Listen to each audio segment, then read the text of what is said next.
Hey guys, welcome back to the channel. This is a story about what if Naruto likes Momo in My Hero Academia. Before I start, please support for more amazing content and do consider subscribing to my channel and share this video with your friends. This is written by CYBERSLAYER909 and link in description and support writer. Let's start the video. Why don't you just give up, you useless Deku? Those words old leave his head. A bruised 10-year-old Izuku Midoriya couldn't even find the strength to get up from his laying position on the ground, tears coming to his eyes as he thought more and more about the words his ex-best friend said to him. He wanted to prove him wrong, that he wasn't useless, but the beatdown he just received after trying to protect another victim was having the green-haired child think the words held more truth to them than he believed. As he came to that revelation, along with the physical pain he felt from being bombarded with explosions, every ounce of will Izuku was using to prevent the dam burst as he looked up at the sky and cried. Izuku would have stayed there crying for who knows how long before he heard footsteps and turned his head to see a blonde kid around his age, with 3 whisker marks on both his cheeks and concern apparent on his cerulean eyes. Hey. What happened, who hurt you? The freckled boy scrambled up and dusted himself off, while also trying to wipe the tears off his face. Oh no, I'm fine. No one hurt me. I just fell. The blonde rose an eyebrow at that, those burns and bruises came from falling. Yep. The two kids stared at each other in silence before the whiskered kid sighed. I guess I'll have to believe that for now, anyways I just needed some help. I'm new around here and have to get acquainted to the area. My name's Naruto, I actually just got adopted and need to find my new brother. His name is Izuku Midoriya, you know him. Izuku blinked once, trying to take in all the information. His mom didn't tell him anything about this happening. I'm Izuku Midoriya. Naruto's eyes widened before he gained a toothy grin. Oh, well, what are the chances? Nice to meet you, didn't think we'd meet like this, but I'm your new brother. The green-eyed boy just stood there, unsure if he heard things correctly. You're my brother. Smack. Naruto stood there stunned. Did you just slap yourself? Izuku nodded his head with a bright red hand mark on his cheek. I was just making sure I heard everything correctly, that's a big thing to hear just out of nowhere. The blonde scratched the back of his head. Yeah, I would imagine. Well, we can talk a bit more as you take me back home cause I don't know where I am. Izuku's sweat dropped at that, letting out a small smile at his brothers. That's gonna take some getting used to, forgetfulness, sure, we're not too far away from home. The boys began to walk towards home. Naruto put his hands behind his head and looked towards his new brother, Suo. Now that we are gonna be brothers, you mind telling me why you were beat up on the ground back there? Izuku jolted a bit and tried to stutter out a response before he sagged his shoulders and just looked at the ground. I was trying to help a kid getting bullied. I wasn't able to do much, though, because he took a deep breath and closed his eyes, dreading his next words. I don't have a quirk. He closed his eyes when he finished talking, partially out of not wanting to look at the blonde in the eyes after saying that, and also to hold back more tears as he reminded himself of his source of sadness. He wasn't ready for the beaming smile that came from the bubbly blonde. Nice to know my brother is cool enough to try to stand up to stupid bullies. I really lucked out. The green-haired boy's head snapped to Naruto and blinked owlishly, not thinking he heard correctly. Why you think I'm cool? Even though I don't have a quirk. Naruto cocked his head a bit. Quirks are nice and all, but they aren't the only thing that make people cool. If people are giving you a hard time about that, well then you lucked out too, a benefit to having Naruto Uzumaki. I guess Midoriya now is that no one messes with you without going through me. He ended his speech with a toothy grin. Izuku stared at him in awe, finding himself yet again unable to process what he just heard. Do you really mean that? Naruto closed his eyes and nodded. Of course, I never say anything I don't mean. The whiskered blonde let out a grunt as Izuku suddenly hugged him, tears falling from his face at an alarming rate. I think I'm going to like having you as a brother. Naruto was in a shock for a little bit, not knowing how to respond to this type of physical intimacy, before he gained a soft smile and patted the crying boy on the back. Is this crying thing gonna be normal? My new mom, who I guess is just mom for you, was like this too when she picked me up. Izuku didn't let up the hug. You'll get used to it. I see, well, I don't mind the hugging and all, but shouldn't we be getting home? Izuku's grip tightened. Just a few more seconds. It took a few more minutes until the green-haired child was able to stop his tears and let go of his new brother. He began to lead the way home, his smile never leaving his face. He had a feeling that with this newfound ally his future was going to look much brighter. The same thoughts were going through Naruto's head as he saw the sparkle in his brother's eyes when he was talking about something he was passionate about. His new brother had an insane amount of drive despite his circumstances, and the blonde was excited for how far they will push each other to become better in the future. As the boys walked on and grew more comfortable with their sudden relationship, a bond began to form the world wasn't ready for. The morning is here, the morning is here, the morning is H. Izuku groggily turned off his All Might themed alarm as he blinked the sleep out of his eyes. He looked at the digital clock to see it was 5:30 am, the next sight he saw was his very awake brother looking him in the eye. It has been 2 years since the Midoriyas took Naruto into their household, and Izuku has grown to appreciate having his brother in his life. He did not appreciate it when his sleep schedule got interrupted though. "Did you really change my alarm again?" Izuku said as he accepted his fate and began to get out of bed. Naruto gained a cheeky smile and sat back down on his bed. "Yup, today's my first day of actual school, we need to be up bright and early for it." Izuku wanted to sigh but could only smile. One thing he's realized since living with the blonde was that his enthusiasm was infectious. He looked at the whiskered blonde's attire and chuckled, "I don't think I could get used to that." Naruto looked up to see him pointing at his black nightcap with eyes and teeth along the brim. The blonde huffed and pointed back, "Yeah, and I'm supposed to get used to that." Izuku looked down and blushed, seeing how he was still in his All Might pajamas with the hood down, and he crossed his arm, "Hey, All Might's cool, you just have a random cap." Naruto gasped and he took off his nightcap and hugged it to his chest. "Don't mock the cap, it's too cool for you to understand anyways." Izuku just rolled his eyes and yawned as he fully got up and out of bed. "I know it's your first day of actual school, but would you need to wake me up so early?" Naruto started to get dressed. "Bro, I've only had tutors for my entire life, and mom just got the paperwork in order so that I can go to school. I need you to tell me all about what I need to know. Good places to sit for lunch, who to talk to, who not to talk to. Where the best places to plan pranks would be. You know, the important stuff." Izuku only sweat dropped at the last part before scratching his head. "I think one of those things is less important than the others. As for the other stuff, I don't know what to tell you, I normally keep to myself. I'm sure you'll catch on quickly once you're in class." He was sure of that last part. Despite not going out much, Naruto clearly had a more outgoing personality than he did. It was this fact that scared Izuku a little. He knew it was irrational, given how close he and Naruto have grown together these past 2 years, but there was that small part inside of him that thought that once Naruto started talking to other people, he would either forget about him, or even worse, turn on him. He was shaken out of his thoughts when his brother put an arm around his shoulder. "Welp, you ain't gonna be keeping to yourself with me around, so you best get to spilling everything you know." Izuku just stared at his brother for a few seconds before he cracked a smile. He still had those dark thoughts from time to time, but his brother always managed to brighten his mood. Okay. I'll tell you everything I know. I'm still surprised you're looking forward to school. With all the homework, class projects, tests, vocabulary kwai." Izuku was stopped by a hand forcefully covering his mouth. "You're really killing my fun here, brother," the blonde-haired boy deadpanned. Before they could continue their conversation, their door was open and standing in the doorway was a very tired-looking Inko Midoriya in a green nightgown. "Just what are you boys doing up this early?" she asked with a hand on her hip. Izuku straightened up. "Sorry mom, Naruto woke up and changed my alarm." Naruto turned to his brother with a look of betrayal. "Dang, what did you just say? I couldn't hear you over the sound of the bus you threw me under." "I'm sorry," she asked. "And you sure were quick to answer, weren't you?" The annoyance in Inko's eyes quickly became amusement as she couldn't hold back a giggle at her son's antics. "You boys are too much sometimes. Today is Naruto's first day of school, so I guess I can forgive your early morning antics this time. You boys go brush your teeth and wash your face, and I'll cook up a big breakfast that is not katsudan or ramen." "Yes ma'am." The two boys eluded and went off to do as their mother told them. Inko put a hand to her heart watching her two boys go off. She never imagined having another child, but one convincing commercial and a long talk with her husband, the little blonde-haired ball of energy, became a welcomed constant in their lives. It was heartbreaking when she first came across Naruto in the orphanage. People tried to dissuade her from adopting a child that was problematic, but that only strengthened her resolve to make him a part of her family. She put on her apron and got started with whipping up her children a hearty breakfast of pancakes and bacon. 5 minutes later, Naruto and Izuku were sitting at the table, eagerly discussing the newest hero debuts and plans for once they get to school. "So I guess it goes without saying that you're excited for your first day, Naruto?" The whiskered blonde furiously nodded. "No doubt, the tutors were nice, for the most part, but I'm looking forward to having actual teachers now. Just make sure the teachers look forward to having you, so that means absolutely no pranks." "Got it." Naruto slowly lowered a bag labeled pranks. "PFFFFFT, I'd never do such a thing." Inko ruffled his messy blonde hair as she set their plates. "Of course you wouldn't." She made her way to Izuku. "Watch you brother, sweetie." Naruto held up his fork. "If a plate of pancakes weren't in front of me, I'd be very upset right now." Inko and Izuku chuckled as they went into a comfortable silence at the table, or as silent as it can be with two young boys devouring their plates.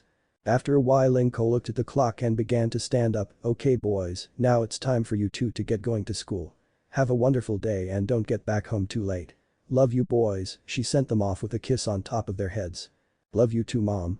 The brothers gave their mom a hug before running off to school. Once they got into class, Izuku took his usual seat in the back by the window, with Naruto taking the empty seat next to him. Naruto was confused at the weird looks people would send his brother's way. Izuku has told him he wasn't the most popular at school, but these people were just looking outright hostile. What's up with all the stink-eye people are sending our way? Naruto asked. Izuku just gave his brother a tired smile. Don't worry about that, it's just the way students are here. Naruto raised an eyebrow at that. He looked at the students sending looks and shot a glare right back to shut most of them up. Izuku was thankful for his brother acting as more protection for him, but he was dreading when the inevitable was going to happen. He didn't have too long to brace himself when he saw a familiar kid with spiky ash blonde hair enter the classroom and set his eyes on him. Bakugo didn't waste any time walking to Izuku's desk and put his foot on it. He shot a glance at Naruto, who was currently glaring daggers at the exploding blonde. Who is this kid Deku? You managed to trick some new meat into being friends with a freak like you. Wait, it's not like that, Kachin. Izuku started to stutter. He knew Bakugo was going to act like this, but he didn't expect him to start out so aggressive. Bakugo created an explosion on Izuku's desk. Did I say you can talk, nerd? But why you asked me a question? At this point Naruto stood up. Hey man, back off. One more word to my brother and it's the last thing you're gonna say. Bakugo looked stunned for a moment before he leveled a gaze and smirked towards Izuku. Oh, it all makes sense now. This is why my mom stopped forcing me to hang out with you, cause you got a new lame-ass brother to act like your friend. He turned to Naruto. I honestly feel bad for you, not only are you adopted, but you're forced into being in the same family as this Deku. Izuku was trying to put his head down even more into his desk, trying to make himself look even smaller and by some miracle end this encounter instantly.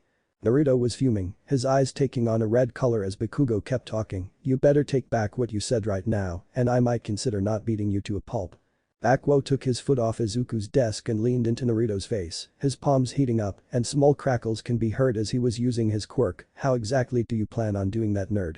Now I know you're new here because even a useless Deku like your brother knows not to mess with me. I think people are just scared of losing their eardrums if they get too close to you, you banshee.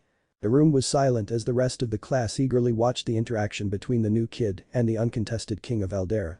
Everyone in the school either thought Bakugo was the best thing since sliced bread or wasn't brave enough to question anything the exploding boy did.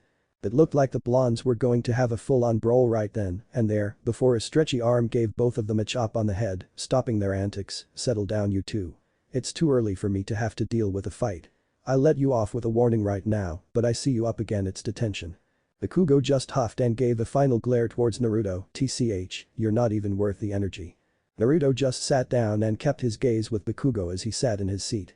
Izuku could only stare at his brother in shock. He knew that Naruto was more expressive than he was, but he didn't think he would so blatantly stand up to his bully like that and barely even flinch. He was going to say something, but the teacher started to speak before he could. Well class, I can see he already made himself quite known, but we have a new student today. Naruto, if you would please introduce yourself formally to the class, the teacher said, making sure to stress formally.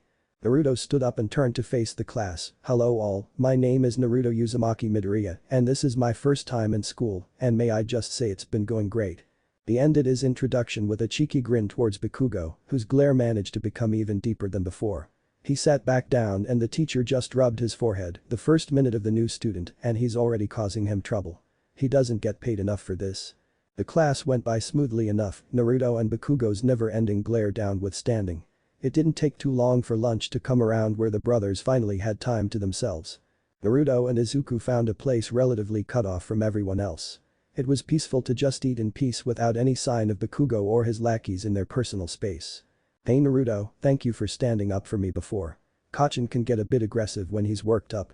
Naruto raised an eyebrow at that. He must be worked up like all the time. I mean, yeah. We used to be friends, but then his quirk came in and mine didn't, and then you know the rest. A tick mark appeared on the blonde's head. Wait, don't tell me he was one of the jerks that roughed you up when we first met.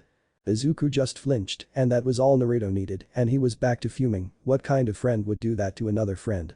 You made the right call cutting him out. Izuku just rubbed his arm, more like he cut me out. I'd still like to be friends with him. I'm sure he's gonna do great things in the future, he just needs to rough out some edges. Naruto slapped the back of his brother's head. That may be the dumbest thing you said since I met you. Izuku grabbed the back of his head in pain. Oh, what do you mean?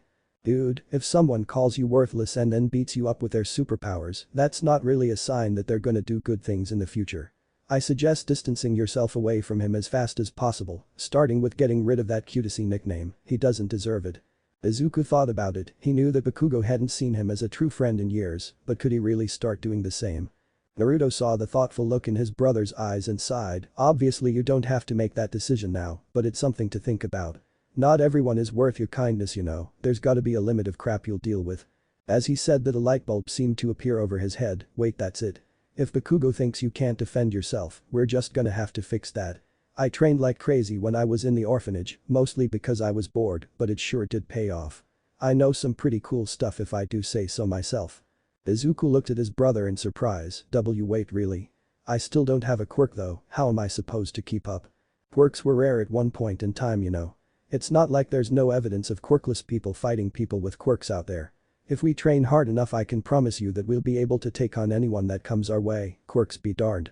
Izuku looked at his brother with wide eyes and smiled, why yeah alright. I'll train hard with you every day. I think I remember seeing some judo videos a while ago, mostly because there was a new hero who could extend his limbs making him a better grappler, and I was trying to theorycraft some ways he can use that to his advantage for better throws against opponents with giant quirks, or even do multiple people at once, of course, having to modify how he holds them. And Naruto put a finger on his brother's mouth, okay, I love the energy, but maybe we dial the mumbling down by like 80%. Izuku blushed and looked back at his food, sorry, I'll work on it. Naruto just laughed, never change brother. Lunch ended quickly after that and the rest of the school day was surprisingly uneventful, a huge letdown for Naruto, but a relief for Izuku. Naruto threw his backpack over his shoulder as he walked out of school with his brother, gotta say, this school thing is pretty overhyped. Do we really need to learn about calculus for an hour every day? Izuku chuckled a little, I told you not to get your hopes up too much. School isn't known for being that exciting most of the time. Naruto grunted, well I wish something exciting would happen. Boy. Naruto and Izuku stopped walking. Izuku looked at his brother and Naruto sighed, okay, so that's probably my bad. You fucking nerd. I've been waiting to give you what you deserve after trying to make a fool out of me this morning. Naruto dropped his bag as he walked towards Bakugo, despite his brother's protests, really now, well you made it too easy, so who can blame me really? The vein in Bakugo's head got even bigger somehow, I'm going to really enjoy putting you in the dirt. Izuku ran up in between Bakugo and Naruto, guys can you please just stop this? We don't need to escalate things more than they already are. This made Bakugo angrier, you useless Deku when are you going to stop getting in my way? If this piece of trash is going to make you like this, I better just take care of him now. Naruto went to say something, but surprisingly Izuku beat him to it, just leave us alone Kacchan, we're only trying to get home. The ashy blonde narrowed his eyes at that, I don't know what made you decide to annoy me today, but I'm stopping it right now. It almost seemed like slow motion to Izuku, he's taken enough beatings from Bakugo to see how he was gearing up to throw a right hook towards him. Normally he would just try to block it and hope it ends quickly, but for some reason having his brother behind him made his body reject that option. In a move that surprised everybody, especially the green-haired child himself. Izuku grabbed the incoming arm and made to throw Bakugo over his shoulder. However, absolutely zero strength training or practicing with the technique made him fail halfways and he fell on the ground with Bakugo falling right on top of him. Before the explosion quirk user could fully register what happened Naruto dragged his brother off the ground and started to book it towards home. Izuku was as pale as a ghost and felt like he was hyperventilating, Kacchan is going to kill me. Stupid, I wasn't even thinking. I need to tell mom and dad that I love them before I run away forever. Naruto just slapped his brother on the back, tripping him up a little, that was awesome bro. I knew you were a quick learner, but you stood up for yourself real quick. Izuku could barely comprehend the compliment, what did I do? Naruto laughed, you just made your first step to being as cool as me. Woo, that's it for now said a very tired and panting Izuku. Yeah, now come on let's get ready said a not as tired Naruto. They have just finished their daily workout routine. They woke up at 5 and it was now 6:30, they took minimal breaks and they have finally finished. They have really stuck to the routine they planned 4 years ago. It was a rigorous routine that any normal person would have thought was straight up crazy, but they really were determined to become the best very best, like no one ever was. So the muscle-killing workouts were worth it. They have acquired a fair amount of muscle and have become quite strong for their age. Izuku has been working hard to compensate for his lack of a quirk and has made leaps and bounds in progress. He has practiced his martial arts with Naruto and has improved his confidence a lot. Today was their last day of school, and they will finally see if they will get a shot at the hero course at UA. "So are you ready for today, brother?" Naruto said, having gotten ready for school already. He was excited, they have been waiting for years to become heroes, and if they got a shot at the hero course, they were one step closer. Izuku smiled, "Of course brother, this is our chance to get one step closer to becoming heroes." He has just gotten ready as well and they were on their way out. "Bye mom." They both said, and they were on their way to school. As they were walking they sparked up small talk. They were reminiscing about when they met. "I remember when we met, you told you had a secret quirk, I thought it was something cool and powerful, not changing the color of your eyes to red." Naruto chuckled and rubbed the back of his head, "Well, I wanted to have a little surprise you know, I couldn't have you knowing about my lame quirk right off the bat." Izuku chuckled and looked forward, he wouldn't say it out loud, but he was kind of glad that his brother had a, for lack of a better word, useless quirk. He felt like he was rising with his brother and he didn't feel alone. He felt more comfortable embracing his lack of a quirk because his brother was with him. As they were walking they noticed a huge crowd in front of a crowd. As the boys neared the front of the crowd they found the reason for the commotion. There was a villain wreaking havoc on the bridge and Kamui Woods has come to apprehend him. Izuku and Naruto immediately started to take notes on what they were witnessing. He was just about to unleash his finishing move before a giant woman came and kicked the villain. "Hey everybody, nice to meet you Quaintus," Mount Lady said as she jiggled her butt for emphasis. At her arrival multiple people took out their cameras and took photos while whispering money shot. "Dang," Naruto said, "thank whatever heavenly power decided to give a woman the ability to become giant," Naruto said, with a wide grin on his face. Izuku blushed and stammered a little, his brother was always the more brash out of the two, no matter how confident Izuku became. "Come on we have to hurry to get to school on time." Naruto obliged and started to run with his brother to school. Once they got to their class they took their seats. Bakugo is nowhere to be seen, but they did not care in the slightest. They actually got a few greetings from some of the students who were in the class.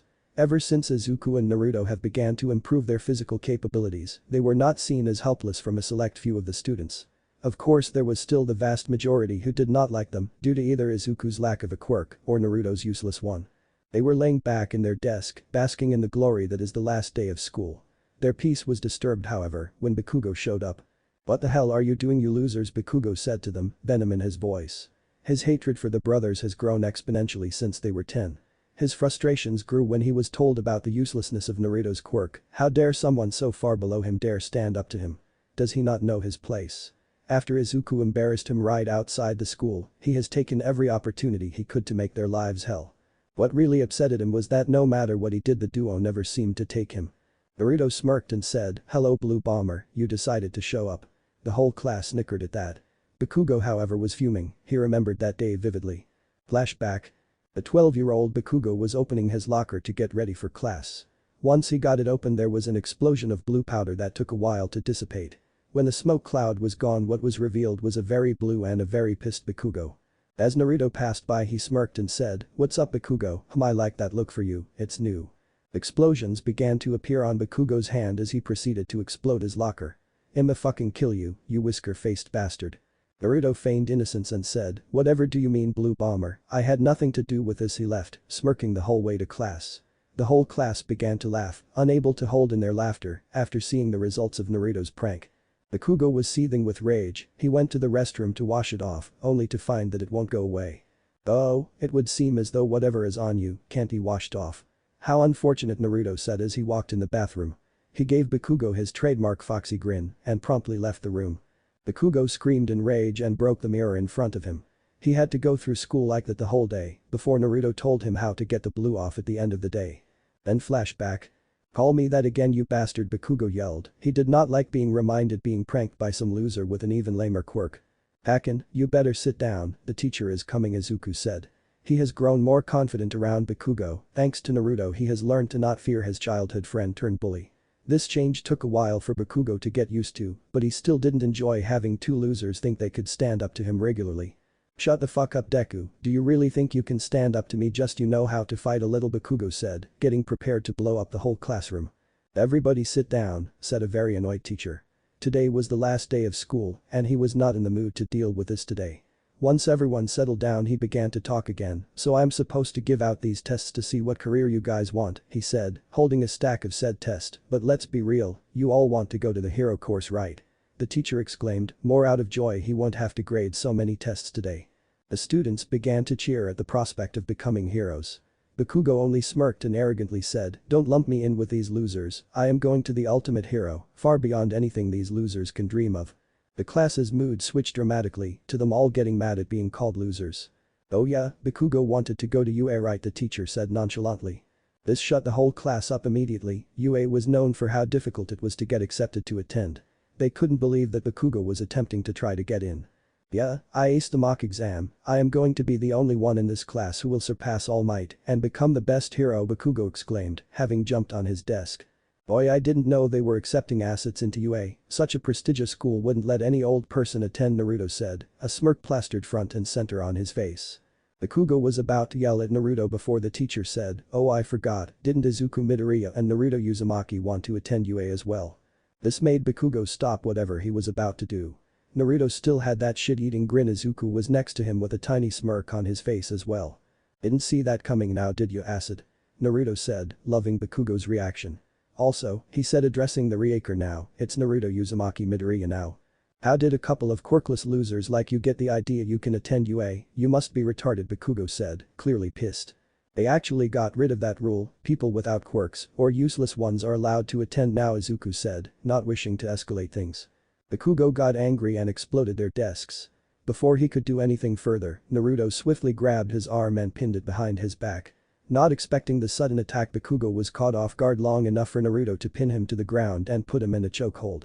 Izuku was about to intervene before things escalated further, but the teacher was able to pry the two apart using his quirk. That's enough, you two, I am not dealing with this today. Naruto slowly released Bakugo and he roughly shoved Naruto off of him. Bakugo gave Naruto a fierce glare. Naruto glared right back, both of them know that this wasn't over. Okay class, now that is over with, the teacher said, feeling as if things have finally settled down, let's watch a movie now because I am not teaching on the last day of school. After school. While Izuku and Naruto were packing up, they were confronted by Bakugo and his lackeys. You got a lot of nerve for pulling that stunt you did, douchebag. Bakugo practically grunted out in front of Naruto's face. I'm not the one who exploded the desks now, did I, Acid? Naruto said, glaring at Bakugo once again.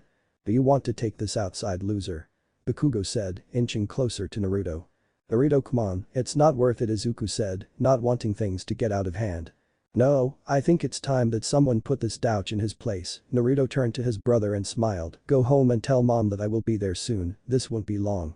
Izuku sighed and began to head home, he knew that not even he could stop Naruto once he was determined to do something. He knows his brother will be fine, even with a useless quirk, he's no slouch in combat. He just worries that he's in over his head. Bakugo may be arrogant, but he's not arrogant for nothing, he can back up what he says. While Izuku was leaving, Bakugo and his lackeys along with Naruto went out the back way into the field they use for PE. Once they reached the center of the field, Naruto took off his school uniform, knowing that it will only restrict his movement in the fight to come. Bakugo turned to his lackeys, get out of here, this is between me and this loser. Don't worry, it won't even be a second. He said this with clear arrogance in his voice.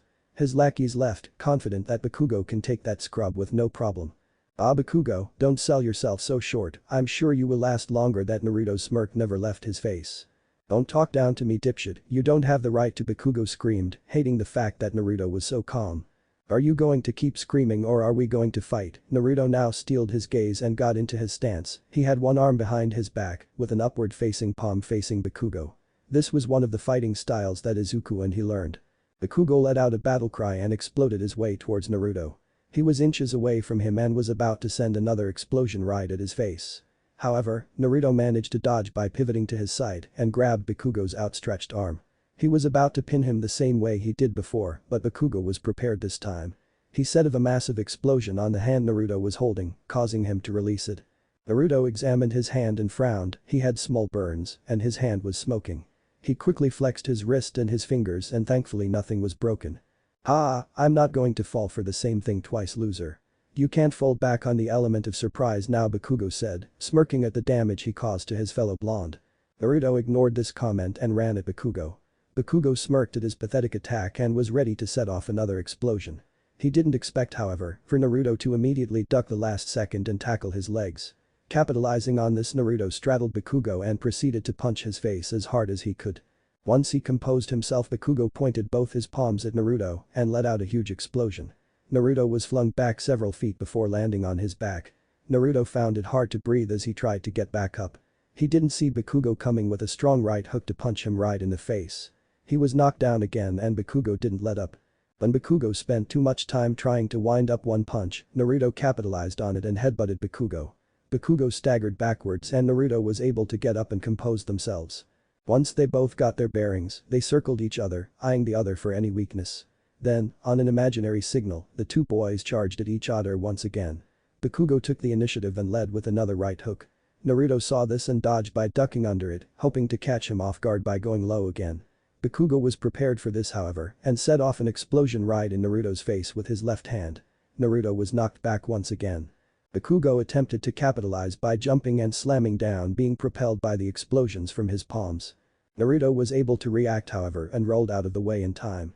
He quickly dashed towards Bakugo and kneed him in the gut. Bakugo folded over and spit up some blood due to the force of the blow. He knew Naruto could hit hard, but this was insane. Naruto followed up his knee with an overhead elbow strike to the back of Bakugo's head. He let Bakugo drop as he tried to regain himself. "Bang," Naruto said, panting heavily, "You got to admit, for a loser with a useless quirk, I really am beating your ass." Naruto smirked and activated his quirk, "But you got to admit, these red eyes are pretty badass, look better than yours anyways." He laughed and winced, he may have bruised a rib.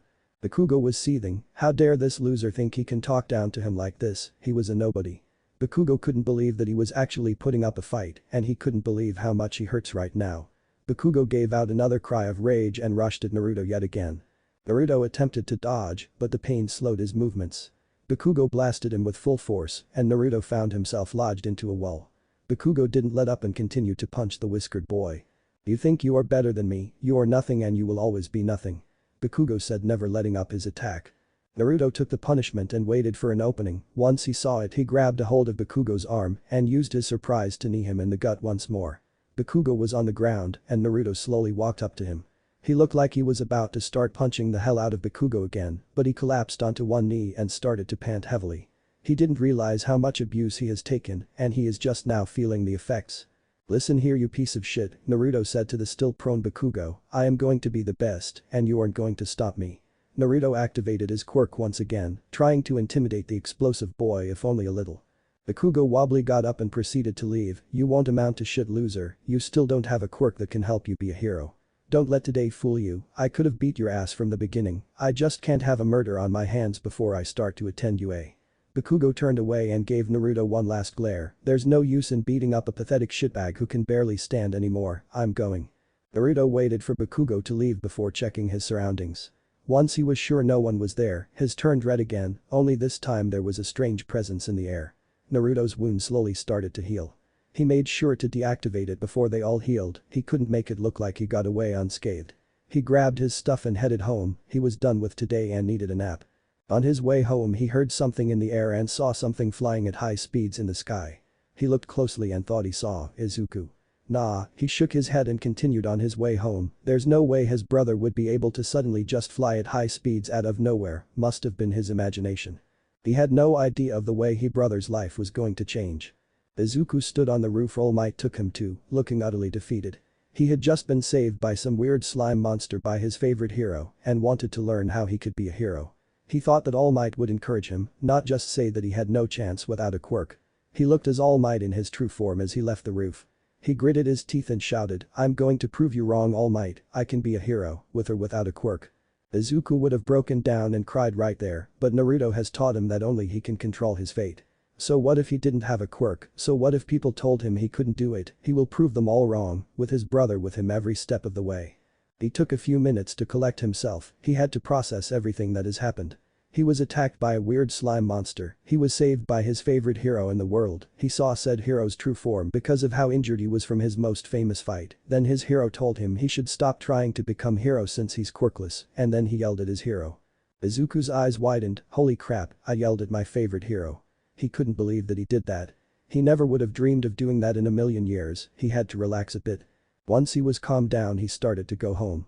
He contemplated whether or not he should call his brother and tell him about what just happened, but decided against it, he shouldn't ruin his brother's image of their favorite hero. Yes, All Might is still his favorite hero, he cannot forget all that he has done for this country and he is still his inspiration to become the best hero. Now, it is to prove him wrong. While he was walking he saw that a crowd has appeared by a fire. He joined the crowd to see what all the commotion was and was shocked by what he saw.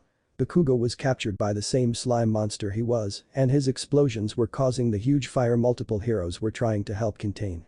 Izuku couldn't move, All Might had that monster apprehended, but he guessed that he dropped it when he decided to hold on to him.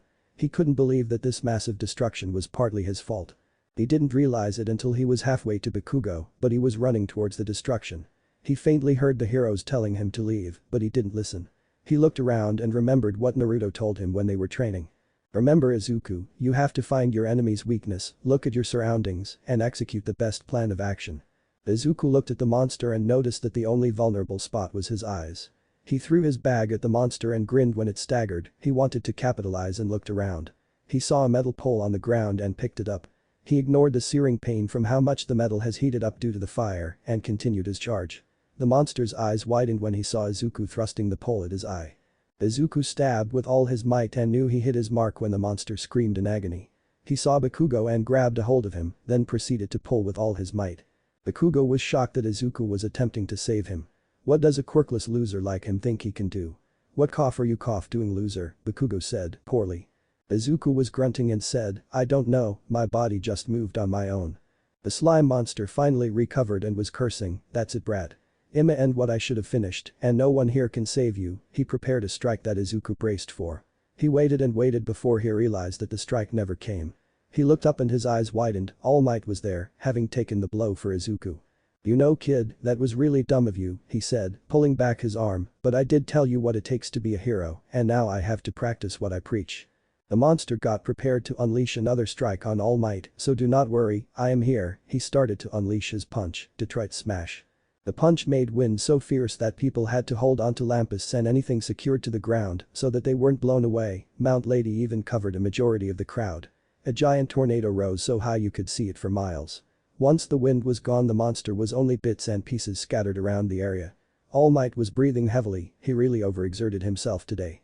As the media went over to All Might to try and get an interview, multiple heroes went to Izuku to reprimand him for what he did. That was pretty dangerous kid, you can't just go running into a scene like that. Yeah, you shouldn't be putting yourself in harm's way, however, you did manage to handle the situation surprisingly well, even though you don't have a quirk. Izuku smiled a little at this, but it was immediately gone when the same hero spoke again. But don't let that get to your head, you got lucky this time, let the pros handle it next time. Izuku just nodded his head and started to leave. As he was going he heard the heroes were congratulating Bakugo on his bravery and his spectacular quirk. He gritted his teeth when heard the praise that Bakugo was getting. What did he do? Get captured and cause mass destruction? At least he hurt the villain, he didn't cause a huge fire that caused more damage than what was already happening. He just wanted to go home and possibly train more with his brother. Thoughts of his brother caused a smile to grow on his face, no matter how much the world seems against him, Naruto will be by his side. As he walking he heard screaming and turned to see a fuming Bakugo, why can't you two just leave me alone? You are both losers who are beneath me, I didn't ask for your help and I don't have to be grateful for anything. He turned around, slouched, and walked away. Izuku gritted his teeth and continued walking, he was tired of Bakugo's superiority complex. He was going to yell at him but decided against it, he just wanted to go home. When he continued his walk he was surprised by a hulking figure. Izuku's eyes widened, All Might. He practically screamed, he didn't expect to see him again, I thought you were still dealing with the media. All Might smiled and said, I stand for justice, not sound clips. He stood there looking heroic. Until he started to puke blood. He transformed back into his true skeleton-like form and continued speaking, you did well back there kid, you helped save that other kid. Izuku smiled a little and said, yeah well you know, my body just moved by itself, I didn't intend to go fight that monster. This caused Toshinori, All Might's real name if you didn't know, to smile, that's the mark of a true hero kid, heck you even inspired me to go help. So don't sell yourself short. Toshinori then stood up taller, that's why I want you, Izuku Midoriya, to inherit my power.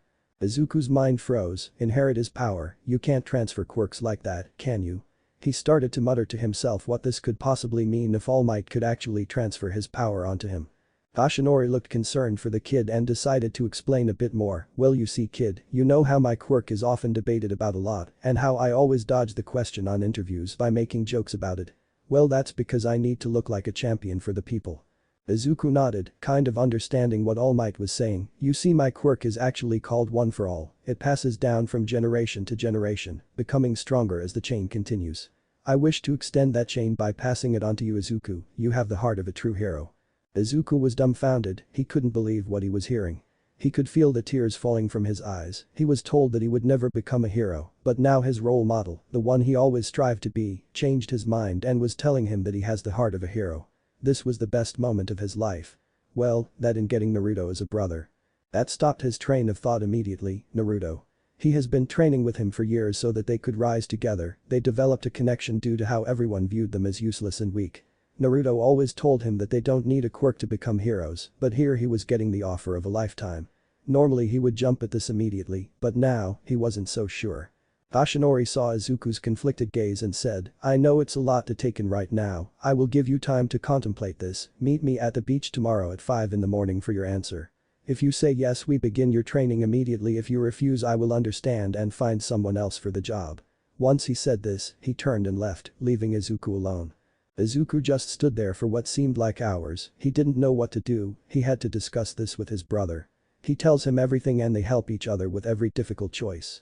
However, Izuku knew this was a different case. He couldn't tell anybody about this, as much as it pains him to, he would have to keep this secret from his brother. Izuku continued his walk home, thinking about what he was going to do the whole time walking. As he was walking, he felt something grab onto his shoulders. He turned to see his brother, smiling as bright as ever. You, Izuku, did you see that giant tornado? It even rained like out of nowhere. I went to go see what went down, and there was like destruction everywhere, he said, making wild arm gestures to emphasize his points. I saw on TV that All Might was there and punched some monster to smithereens. Did you see it? Izuku smiled nervously and said, yeah, I was in the crowd. It was on the way home. He left out the part where he ran up to the monster and tried to fight it. If Naruto was anything, overprotective was one of them, and he didn't want him to worry. Naruto's eyes widened and said, did you see Bakugo? He apparently got captured by that thing. At the mention of Bakugo, Izuku took the time to notice Naruto's state of dress. He had a black eye, a busted lip, a few burns, and some tears on his shirt that were mostly hidden due to his jacket. Speaking of Bakugo, how did your fight go? Izuku said, thankful to change the subject. Naruto sneered a little and said, I got blown up a few times, but Bakugo wasn't entirely unscathed either. I would call it a tie. Izuku smiled a little and said, really, because I didn't see any black eyes on Bakugo, just saying. Izuku loved it when he got the chance to poke fun at his brother a little. Naruto frowned and said, hey, at least I wasn't captured by some weird hentai monster thing. Izuku laughed and they continued walking. As they were walking, Naruto noticed a weird look on his brother's face. What are you thinking about, bro? Naruto said, looking quizzical. Flustered, Izuku said, and nothing, just stuff you know. Naruto leaned a bit closer and squinted, don't lie, Izuku, I know you too well for you to slip one past me. Izuku sighed and said, I just have to make a difficult choice, and I don't know what to do. Naruto smiled and said, well, I can help you with that, what's the problem?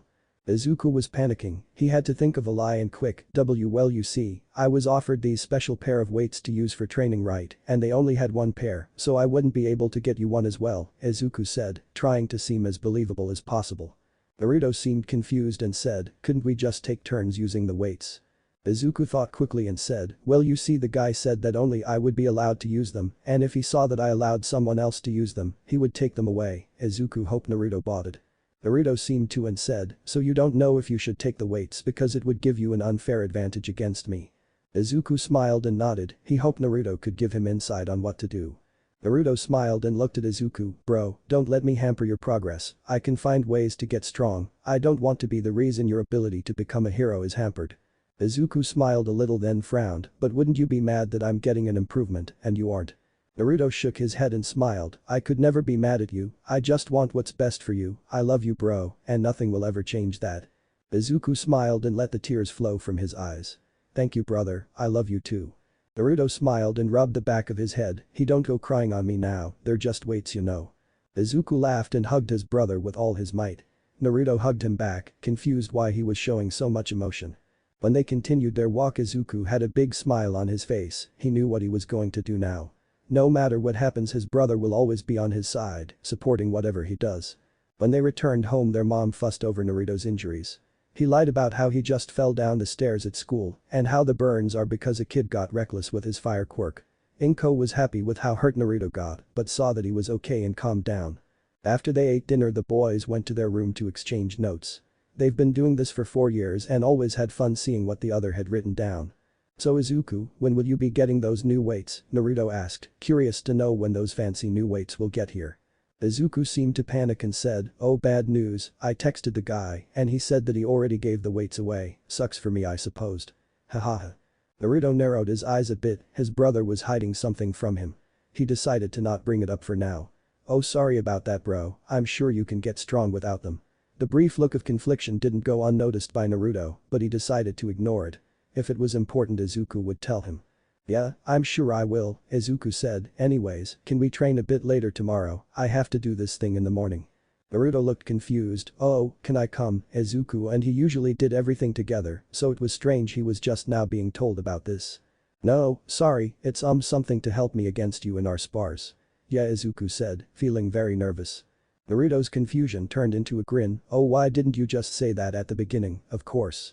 But let me tell you, no amount of special training will help you beat the champ." Naruto flexed animatedly to drive home his point. Izuku laughed and said, "We'll see, I guess."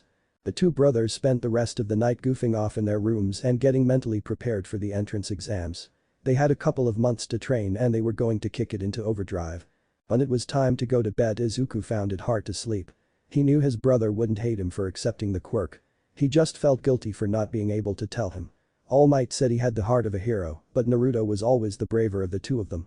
If anyone had the heart of a hero, it was him. Maybe his brother should get it. He saved him and other people from bullies, no matter how weak people thought he was. He was the real hero, more of a hero than him at least. He looked at his brother and remembered what he told him. That he would get strong enough to protect him as well. This was his chance. He can get the power to be able to fend for himself and help his brother as he did for him. He clenched his fist and made up his mind. He will accept one for all and become the hero that he always strived to be, the hero his brother said he could be. He went to sleep with a smile on his, he knew what he was going to do, he felt like this was only a first step toward something even bigger than he could ever imagine. Tomorrow would mark his journey to becoming a hero. Izuku woke up at 5:30 a.m. and left to go meet All Might. He, of course, left a note telling his mother where he was going. He looked at his brother sleeping, his mom told him to lay off the training a little bit due to his injuries. Naruto did not agree to those terms immediately, but once their mom was about to cry he conceded. He couldn't bear to see his mom cry, so he agreed to lay off the training for a week. Izuku smiled as he remembered that interaction. Naruto always had a soft spot for family. Once he arrived at the beach, he saw All Might in his true form. Toshinori saw Izuku and smiled. "So, have you decided?" Toshinori said. Izuku looked at his hero and said with determination in his eyes, "Yes, I will accept your power, All Might, I will become the hero you know I can be." Toshinori smiled at the boy and said, "Well then, young Midoriya, we have 10 months till the exams. That means 10 months for you to master one for all. To see if you are ready, clean up this whole beach." Izuku looked at the beach and smirked. It was cluttered with tons of litter, but nothing he couldn't handle. If Naruto has taught him anything, it was to endure one hell of a workout. Toshinori was confused at Izuku's smirk, he did see the mountain of trash, right? "Okay, All Might, I'll get this done in a month, you'll see Dadabeo." Izuku blushed at the tick, his brother rubbed off on him in more ways than one. He shook his head and ran to the beach to clean it up. Toshinori watched in shock as Izuku was cleaning the beach with surprising efficiency. He might be more prepared than he originally thought. Back at the Midoriya household. Naruto was eating breakfast with his mom, though the mood was not so cheery. There was an uncomfortable silence in the air. "Mom, I know what you are going to say, and no," Naruto said, hoping to stop the conversation before it started. "But honey, he deserves to know, you guys share everything with each other. He has the right to the truth. He needs to know about your quirk," Inko said, sadness in her eyes. Naruto sighed, "Mom, I can't control it, I can change my eyes to red and heal a little bruise, but that's about it. I don't like using it, Mom, I want to forget about him." Naruto said, venom in his voice when he said him. Inko grabbed her son's hand, "I know it's hard for you to relive that, but you are so strong, Naruto. The past is in the past, you have us now, your family. You can trust us to be there for you. We love you, no matter what." Inko gave him a warm, motherly smile. Naruto had tears in his eyes, but refused to shed them. "Mom, I can't use it, I don't want to hurt you guys. If I found out you guys got injured or possibly worse, I don't know what I would do." Naruto stopped trying to resist the tears and broke down crying. It pained Inko to see her son like this and went over to hug him. "You can never hurt us, Naruto, no matter what you do we will always love you. You should know that we'll always be there for you." Naruto hugged her back and continued to cry for another 5 minutes. Once he was finally done, he pulled back from the hug and rubbed his eyes. "Okay mom, I'll tell him. Just, let me master it first, if not then I need a bit more control. I promise I'll tell him before we try out." Inko smiled and said, "You'll control it in no time son, you're strong enough to beat it. Now come on, have to finish breakfast." They resumed eating, falling into a comfortable silence. Once they were done Naruto left the house. He knew there was only one place he could train. Unknown location. Naruto arrived at an empty field, he looked around and saw that no one was around for a long way. It took him 2 hours to get here, hard to find a secluded field in the city. This place was supposed to be a farm or something, but it was never used.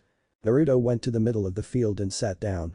He looked around once more and closed his eyes. When he opened them again they were red. "Okay, still got that down, no problem, now onto the tricky step," Naruto said to himself. He concentrated a bit more and the atmosphere around him became a lot heavier. There was a very faint red aura around him. He looked around and picked up a rock, he grimaced at what he was about to do and slammed it with all his force on his leg. He managed to withhold screaming out of pain due to the pain tolerance training he put Izuku and him through. He focused on the deep bruise that has formed and sent the energy he felt towards the injury. He watched as the bruise quickly faded away. He smiled at that, he has spent months trying to heal small injuries like that quickly. He stopped his smile when he attempted the next part, he closes his eyes and concentrated. A bead of sweat formed on his brow, he looked as if he was holding off something massive. Slowly Naruto began to change, his whiskers thickened to look more animalistic, his teeth became sharper, and his eyes became more fox-like. He stopped and looked down, his hands had little claws on them now, they looked like they could do some serious damage. He breathed and stood up, he took a few steps before going into a full-blown run.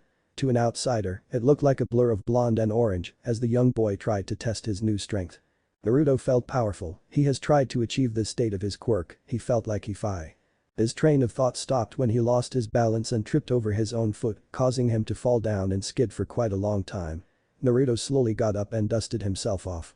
Okay, so he has not fully mastered the most basic form of his quirk. He has tried to, but whenever he tries to access it, he feels this overwhelming amount of anger and hatred, and most of his energy to keep that at bay. He looked up to the sky and glared, this was his fault. He wanted to make the ultimate weapon and decided to use him as the catalyst. It was his idea to give him this awful power so that he could hurt others.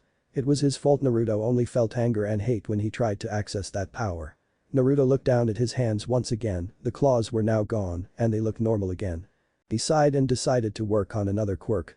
That's right, that bastard thought that his ultimate weapon needed more than one quirk. Naruto remembered the pain he felt when he was tested on by that monster. He passed out for weeks after those experiments. He was deemed too weak after he passed out for a month after a particularly painful experiment. It was the reason he got into the orphanage, they found him on the streets a week after he was abandoned. He had no control of his quirks at all and injured many people. If that sick fuck wanted to make him a weapon that sole purpose is to destroy. Then fine, he'll be a weapon. He'll be the weapon that ends that monster once and for all. I swear that I will kill you and make you feel all the pain you inflicted onto me. Naruto looked in the sky, all for one. Naruto shook his head, he shouldn't be focused on him for now, he should go back to training. He went back to the middle of the field and sat, this was going to be a long and grueling 10 months. -1 month later. Holy mega super crap. Ashinori looked in awe at the now clean beach, Izuku stood on top of the pile of litter he cleaned. He was smiling and had both his hands behind his head. When he said he'll get this done in a month, he meant it. Izuku turned and sought Ashinori there in his muscle form. Izuku waved and proceeded to climb down to talk to him. So what do you think, All Might, did I do good? Izuku said, hoping his idol liked what he did. Good, you did fantastic young Midoriya, I thought that I would have to give you this later, but it seems like you are ready now. Izuku's smile widened, he couldn't wait to see what All Might had for him. Eat this. All Might said, holding out a piece of his hair for Izuku to take. Izuku looked at him for a moment, then very loudly said, what, you want me to eat your hair? All Might laughed at Izuku's confused expression, when you eat this you will inherit the power of one for all, it is how the quirk has been passed down for generations. Now eat it. Izuku hesitantly took the hair and ate it. He was a little grossed out at first, but managed to stomach it.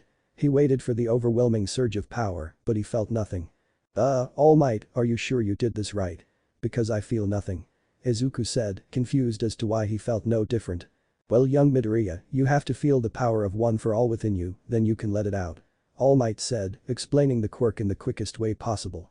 Izuku nodded at that and concentrated, he looked deep inside himself before he felt an amazing power. He felt the strength the power had and was worried he wouldn't be able to handle it. He shook that worry from his head and put the power into his arm. He looked down at his arm and saw red lines going across it like veins. He cocked his arm back prepared to punch before he stopped himself. He was about to put all his power into one punch, he learned the hard way not to do that. Flashback. The 10-year-old Naruto and Izuku were training. Izuku was currently learning the proper forms to do the basic stuff like punch and kick. "Okay, now I want you to punch me," Naruto said, positioning himself in front of Izuku. Izuku looked worried, "But, wouldn't you get hurt? I don't want to hurt you." Naruto smiled and shook his head, "Don't worry, just throw a punch." Izuku conceded and threw a punch with all his might towards Naruto. He didn't expect however for Naruto to grab his hand and pull him towards himself. He especially wasn't ready for the knee to the gut that soon followed. "That form is all wrong bro, you only used your arm to punch me. You won't get any power if you do that. A proper punch uses the whole body, your feet need to be planted and you get the power from your back foot, then you lean in and then extend your arm. Make sure you follow through with the full motion of the punch or else it will be weak. Just make sure you don't use too much power or you will overextend yourself, leaving you open to being intercepted." "Understood," Naruto said, explaining the basics of a punch as well as he could. Izuku nodded and tried it out, it did feel more natural. Flashback end. Izuku stopped channeling the power into his arm and concentrated again. Toshinori watched with amusement as Izuku was trying to figure out how to use his quirk. His eyes widened when he saw the boy's whole body glow, he figured something out if such a drastic change happened. However, the glow left as quickly as it came and Izuku was panting. "What is the matter?" Toshinori asked, concerned for the well-being of his protege. "I just felt like I was going to burst using all the power, I couldn't take the strain," Izuku said, looking upset he couldn't handle the task asked of him. "That is okay young Midoriya, I did not expect you to be able to use 100% of one for all immediately. Why don't you try using let's say, 8%? Toshinori said, reassuring the boy. Izuku nodded and concentrated once again, he felt the power once more, but only took a little piece of it. He spread the power throughout his body and waited. After a couple of minutes, Izuku determined he felt fine. In fact, he felt stronger than ever before. He looked at the beach and cocked back his fist. He let out a punch that made the sand beneath him scatter all around. He looked in his hand and clenched it into a fist, with this new power, he will be able to become a true hero. Toshinori smiled at Izuku's accomplishment and went into his muscle form once more. "Well young Midoriya, this is only the beginning, from here on out, your training will be harder than anything you could have possibly experienced before. Are you ready?" Izuku smiled at this and pumped of his fist, "Bring it on." And so this was the start of the two brothers' journey to mastering their quirks and becoming truly excellent heroes. "Hey Izuku, I think it's time I tell you something," Naruto said, nervous of the outcome of what he is about to say. "Yeah, it's time I tell you something as well," Izuku said, equally nervous of what he was about to say. It has been 9 months since the brothers have began to train for the entrance exams and they were 1 month away from entering. They have been training themselves to the ground to master their quirks and have made significant progress. Naruto is able to control himself better and can hold back the rage easily enough, given he doesn't use too much power. Izuku has been training with all might and can now access up to 18% of One for All. They have both decided that it was time to tell their secret. "How important is your thing?" Naruto said, "Cause mine is pretty important." "It's pretty important Naruto," Izuku said, not liking how long it was taking to say what he needed. Naruto said, "Fine, same time, deal." Izuku nodded, "Deal." They both took a deep breath and said, "I have a quirk." They both looked at each other and blinked. Izuku broke the silence, "Yeah, I know, you can change your eyes to red." Naruto shook his head, "No, that's just a part of my coup. Wait a minute. What do you mean you have a quirk?" Naruto said, the shock just sitting in. Izuku was flustered, Well I guess I was LL like RRR really L late bloomer. What do you mean just a part?" Naruto sighed, again, he hoped he doesn't develop a habit of this, "My actual quirk lets me increase my physical attributes by a lot. The more my power increases, the more I look like the fox of legend. It's called Kyuubi." Naruto said, explaining as quickly and as simple as he could. Izuku looked confused, "Why didn't you tell me about this before?" Naruto closed his eyes, "Because I can't control it. The more power I use, the more this primal rage consumes me. I become a monster, I just want to destroy everything. I just couldn't use it without hurting someone. So I never told you, because I didn't want you to see me as a demon. I didn't want to lose the only brother I have." Naruto was in tears by the end of his speech. The next thing he knew, he felt a punch hit him across the face. He turned to see Izuku crying with his fist outstretched. Not even a minute later Izuku hugged him and Naruto was still at a loss for words. How can you say that? We've been brothers for years and you think I'll just leave you? No matter what happens I'll be there for you, just like you've been there for me. I love you brother, and nothing will change that, got it? Izuku said, the tears never leaving his eyes. Naruto had tears in his eyes as well and hugged his brother back. At their doorway Inko was crying as well. She couldn't help but get emotional when her sons got all emotional. Then suddenly she froze, didn't Izuku say he got a quirk, how? As they were hugging Naruto said, don't think we're done with what you said brother. I want to know everything about this power of yours. Izuku eyes widened and he only had one thought, shit. So let me get this straight, you were working out, hitting the punching bag, and all of a sudden you punched the bag clean off. Naruto said, trying to get Izuku's story straight. Inko was there as well, needing to know more about the apparent miracle that her son has went through. Izuku nodded, yeah, I looked down at my arms and they were glowing, all of me was glowing actually.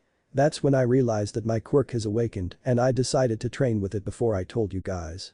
Izuku has thought of a somewhat believable story, he was hoping that his family will fall for it. I want to be mad that you didn't tell me about this sooner son, but I suppose I did hid Naruto's secret from you, so we have no right that you had one as well. I just hope that from here on out there will be no more secrets between us, okay? Inko said, a smile on her face at the end. The brothers nodded and they all had a group hug. Inko left and Naruto and Izuku started to talk about their quirks. They both knew that they had to change their workout routine drastically and find out how they can train each other efficiently. They were glad that things were back to the way they were, no more secrets. Well the brothers thought at the same time, one secret. Izuku dodged as Naruto swiped at him. Naruto went for another swipe, but Izuku dodged that one as well. Once he saw Naruto overextend a little, he capitalized and grabbed his arm and flipped him over. He pinned his arm against his back and put his knee on the lower part of his back and his other leg on Naruto's thighs. Huff got you huff, Izuku said, panting heavily. Naruto was panting equally as heavy and sighed, fine, I yield. Izuku grinned and got off of him, Naruto got up and sat next to his brother. So what's the score now Izuku? Izuku mentally calculated, I think we're tied again at 150 wins for you and 150 wins for me. Naruto groaned, someone would have thought we broke that tie by now. Ever since the brothers told each other about their powers, they started to spar in preparation for the exams. They were stuck in a never-ending battle of constantly being tied with one another. Izuku smiled at his brother's annoyance and said, well the exams are tomorrow, we'll see who's the best then. Naruto instantly perked up at that, yeah, I totally forgot about that. I'll show you my superiority then. Now let's go get some ramen to eat. Izuku looked up at his brother, surprised at how quickly he was energized again, aren't you tired, you were just panting as heavy as me. Izuku knew his brother had insane stamina, but this was ridiculous. Naruto looked at his brother confused, yeah, I was tired, but now I am not. That's how the body works bro. I thought you were the smart one. Izuku rolled his eyes at that, if I'm the smart one then which one are you? Because you have no way to prove you're stronger than me. Naruto smiled at that, well obviously I am the hot one, can't you tell? Izuku laughed at his brother's antics and got up to leave their training grounds, having gotten a little less tired, just keep thinking that brother. Naruto scowled and said, think it, I know it for a fact. Izuku continued to laugh and Naruto grinned after a little while. He couldn't be mad when tomorrow would be the most important day of their lives. Naruto and Izuku were walking to UA Academy, they were finally here. How are you feeling bro, it's finally the day. Naruto said, a permanent grin on his face. Izuku had the same grin on his face, I feel like we've been waiting too long for this. It's time to show the world what we're made of. When they entered they went to their assigned seats and things became immediately tensed up. Bakugo was in the seat next to them, he gave them a glare, but knew he couldn't do anything right now. He was an arrogant bastard, yeah, but he wasn't stupid. Naruto glared right back and Izuku just ignored him. They looked at the pro hero who will be explaining the rules of the exam to them, Present Mick. Hey kids, are you ready to rock? Present Mick said, trying to get the kids amped up. There was silence from the crowd, but Present Mick continued as if all was going to plan. While everyone else was silent Izuku and Naruto were smiling like idiots. Naruto, it's the voice hero Present Mick, can you believe it? Izuku said, trying to contain his excitement. Yeah, I can't believe. It's hard to believe that all the UA staff are pro heroes. Naruto said, in a similar state of excitement. Present Mick continued to explain the rules, you will be put in 8 different arenas at random after I drop the mic, sound good? There was silence again, everyone looked down at their cards. Naruto nodded and said, I see, they don't want us working with our friends. Izuku looked at his card, then his brother's, then Bakugo's. They all had different fields they were going to. Izuku was nodding along with his brother, yeah, you're right. Present Mick still kept going, keeping up his cheery attitude. The exam will take place in a city-like structure. There will be 3 types of robots in each arena. They are worth different points depending on their difficulty. The goal of the test is to use your quirk and rack up as many points as possible. Suddenly a student stood up. He was dressed very formally and seemed had a prim posture. "Excuse me, instructor, I am Tenyu Iida, and here on this pamphlet you have listed 4 types of enemies. I cannot stand for this apparent mistake on official UA material. Also, you ruffian," he pointed to Naruto who had his feet on the desk, "act with a bit more class. We are here as students of this prestigious academy, now act like it." Naruto didn't move and just said, "Screw you hardass, can you sit down, because you are interrupting our teacher giving a lecture on the test to attend said prestigious academy." Iida glared angrily at the boy, but sat down. He did not wish to stop the assembly any further. Present Mick waited for everyone to settle down. Man, this teacher just did not care what his students did, before saying, "Thank you for saying that, superstar. There is in fact a 4th robot. However, this one is worth 0 points, so it's not worth your time and you should just ignore it." At this Naruto narrowed his eyes. Izuku saw this and asked, "What's wrong, Naruto?" Naruto turned to Izuku and whispered, "Don't you think it's a bit weird that the school would make a robot that's sole purpose is for us to run away from them?" Izuku contemplated this and nodded, "That is a bit strange, maybe it's there to show them our skill in knowing when we can't handle a situation." Naruto nodded, but he still had a sneaking suspicion of the purpose of the robot. "Well, that's all I got for you today, folks. I hope you are ready for the exams. Now before we go, can I get a plus ultra?" There was silence still. Izuku and Naruto smirked, it was their time to shine. As they were leaving to their fields they looked at each other and gave each other a fist bump. They shared the same thought as they left to their respective field. "I'm gonna win." Arena B. Izuku was staring at the gate. It was almost time for the test to start and he couldn't wait. He has been training harder than he ever did in these past 10 months, and that's saying a lot when your brother is Naruto. He was knocked out of his train of thought when Iida came to talk to him. "Excuse me, you seemed close to that ruffian at assembly earlier today. I advise you that it will be for the best that you distance yourself from him. The likes of him do not deserve to get into this prestigious academy," Iida said, matter-of-factly. Izuku was a little angry at hearing his brother being badmouthed like that. He took a deep breath and said, "Thank you for the warning, but that ruffian is my brother.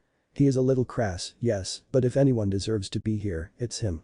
Don't let his behavior fool you, I trust him with my life." Iida was a bit taken aback by this and said, "I apologize for the quick judgment I on your brother. It was foolish of me to assume that he was a simple ruffian. I shall do whatever I can to make this right." Iida was bound by the end of his rant. Izuku was confused by the sudden change in demeanor of this guy. He honestly did not know how to respond. "Oh, it's okay. Naruto really doesn't hold a grudge." Arena C. As Naruto was stretching he began to think, "I'm so going to prank the glasses wearing prick if we get the same class." Arena B. Izuku thought for a minute, actually, never mind. He most definitely hold a grudge. I would be careful around him if I were you. Iida's sweat dropped at this, what could that guy do to him? The test will begin in 30 seconds. They heard a robotic voice and everyone immediately got ready. Izuku smiled and looked at the gate. It was almost time. 5, 4, 3, 2, 1. The gates opened and everyone was off.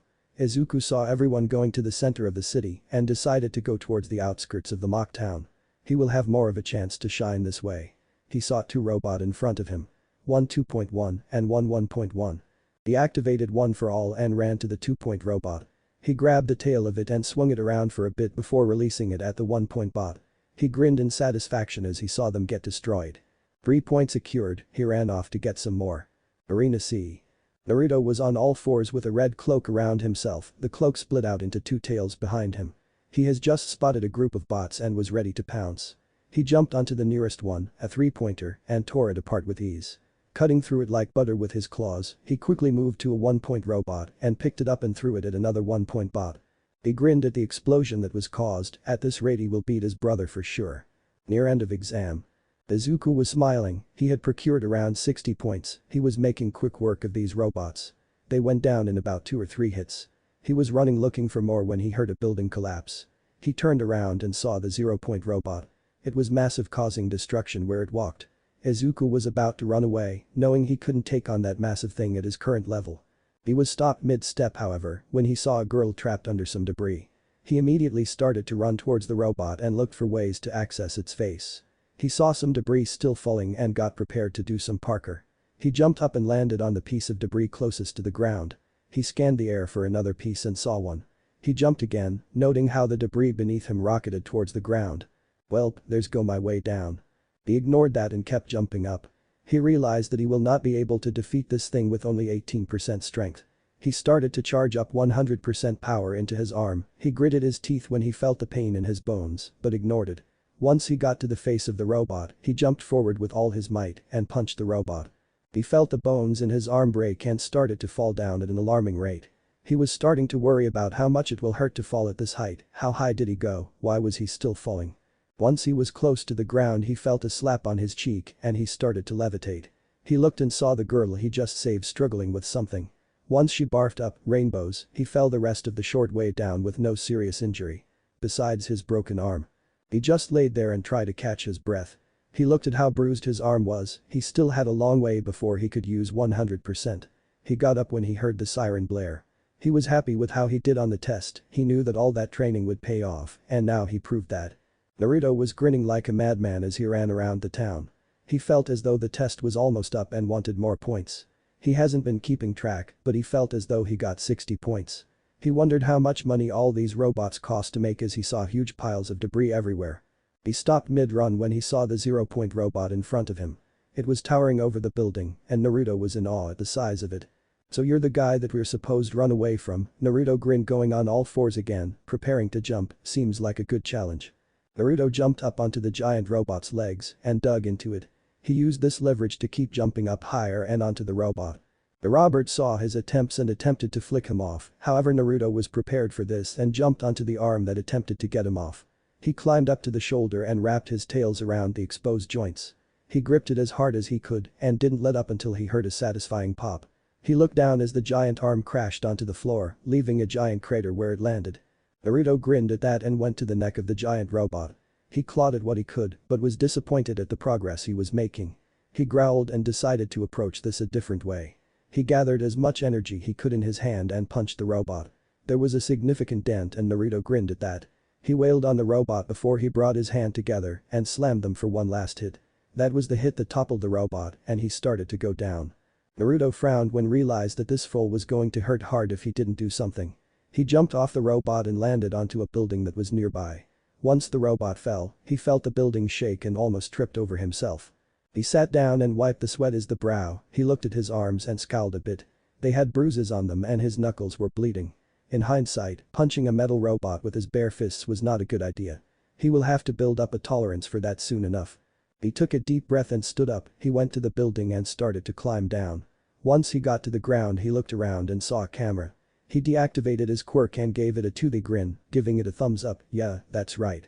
I just did that, I'm going to be the best, Databeo. There was a large siren, signaling the end of the exam, and Naruto went to leave the stadium. He was happy with the results of this test, he was confident he'll get accepted. Screen room.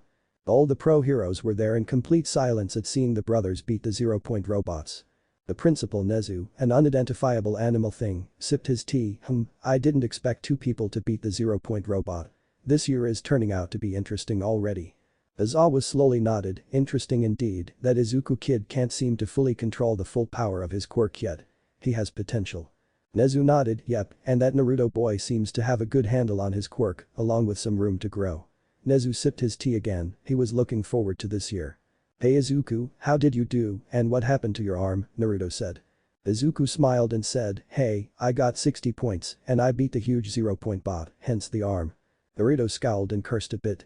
Izuku smiled a bit and said, oh, did I beat you in the game? Guess we know who's the best now. Naruto looked up again and quickly said, as if, I got 60 points too and I beat the 0-point bot without breaking my arm, so ha. Naruto said, sticking out his tongue. Izuku was about to rebuttal before he felt someone tap him on the shoulder, he looked back and saw the girl he saved. She was shorter than him and had brown hair and brown eyes, she also had pink dots on her cheeks. She was looking at him nervously before saying, hi, I just wanted to say thank you for saving me. I'm sorry your arm was broken, but I hope you get in. You really saved me back there. Izuku blushed and stuttered out, it's okay, just helping out you know. The girl smiled and said, still, thank you, my name is Ichako Uraraka by the way. She stretched out her hand at the end. Izuku smiled and shook it, I'm Izuku Midoriya, nice to meet you. Well I better get going, I need to go home. Maybe I'll see you later. She waved at him as she left. Izuku was dumbly waving back until he heard his brother laughing behind him. Okay, I see what happened here. Nice going bro, you saved someone, a cute girl at that. Nice move. Izuku blushed, waved his hands while saying, and no, it's not like that. He winced a bit. He forgot his arm was broken.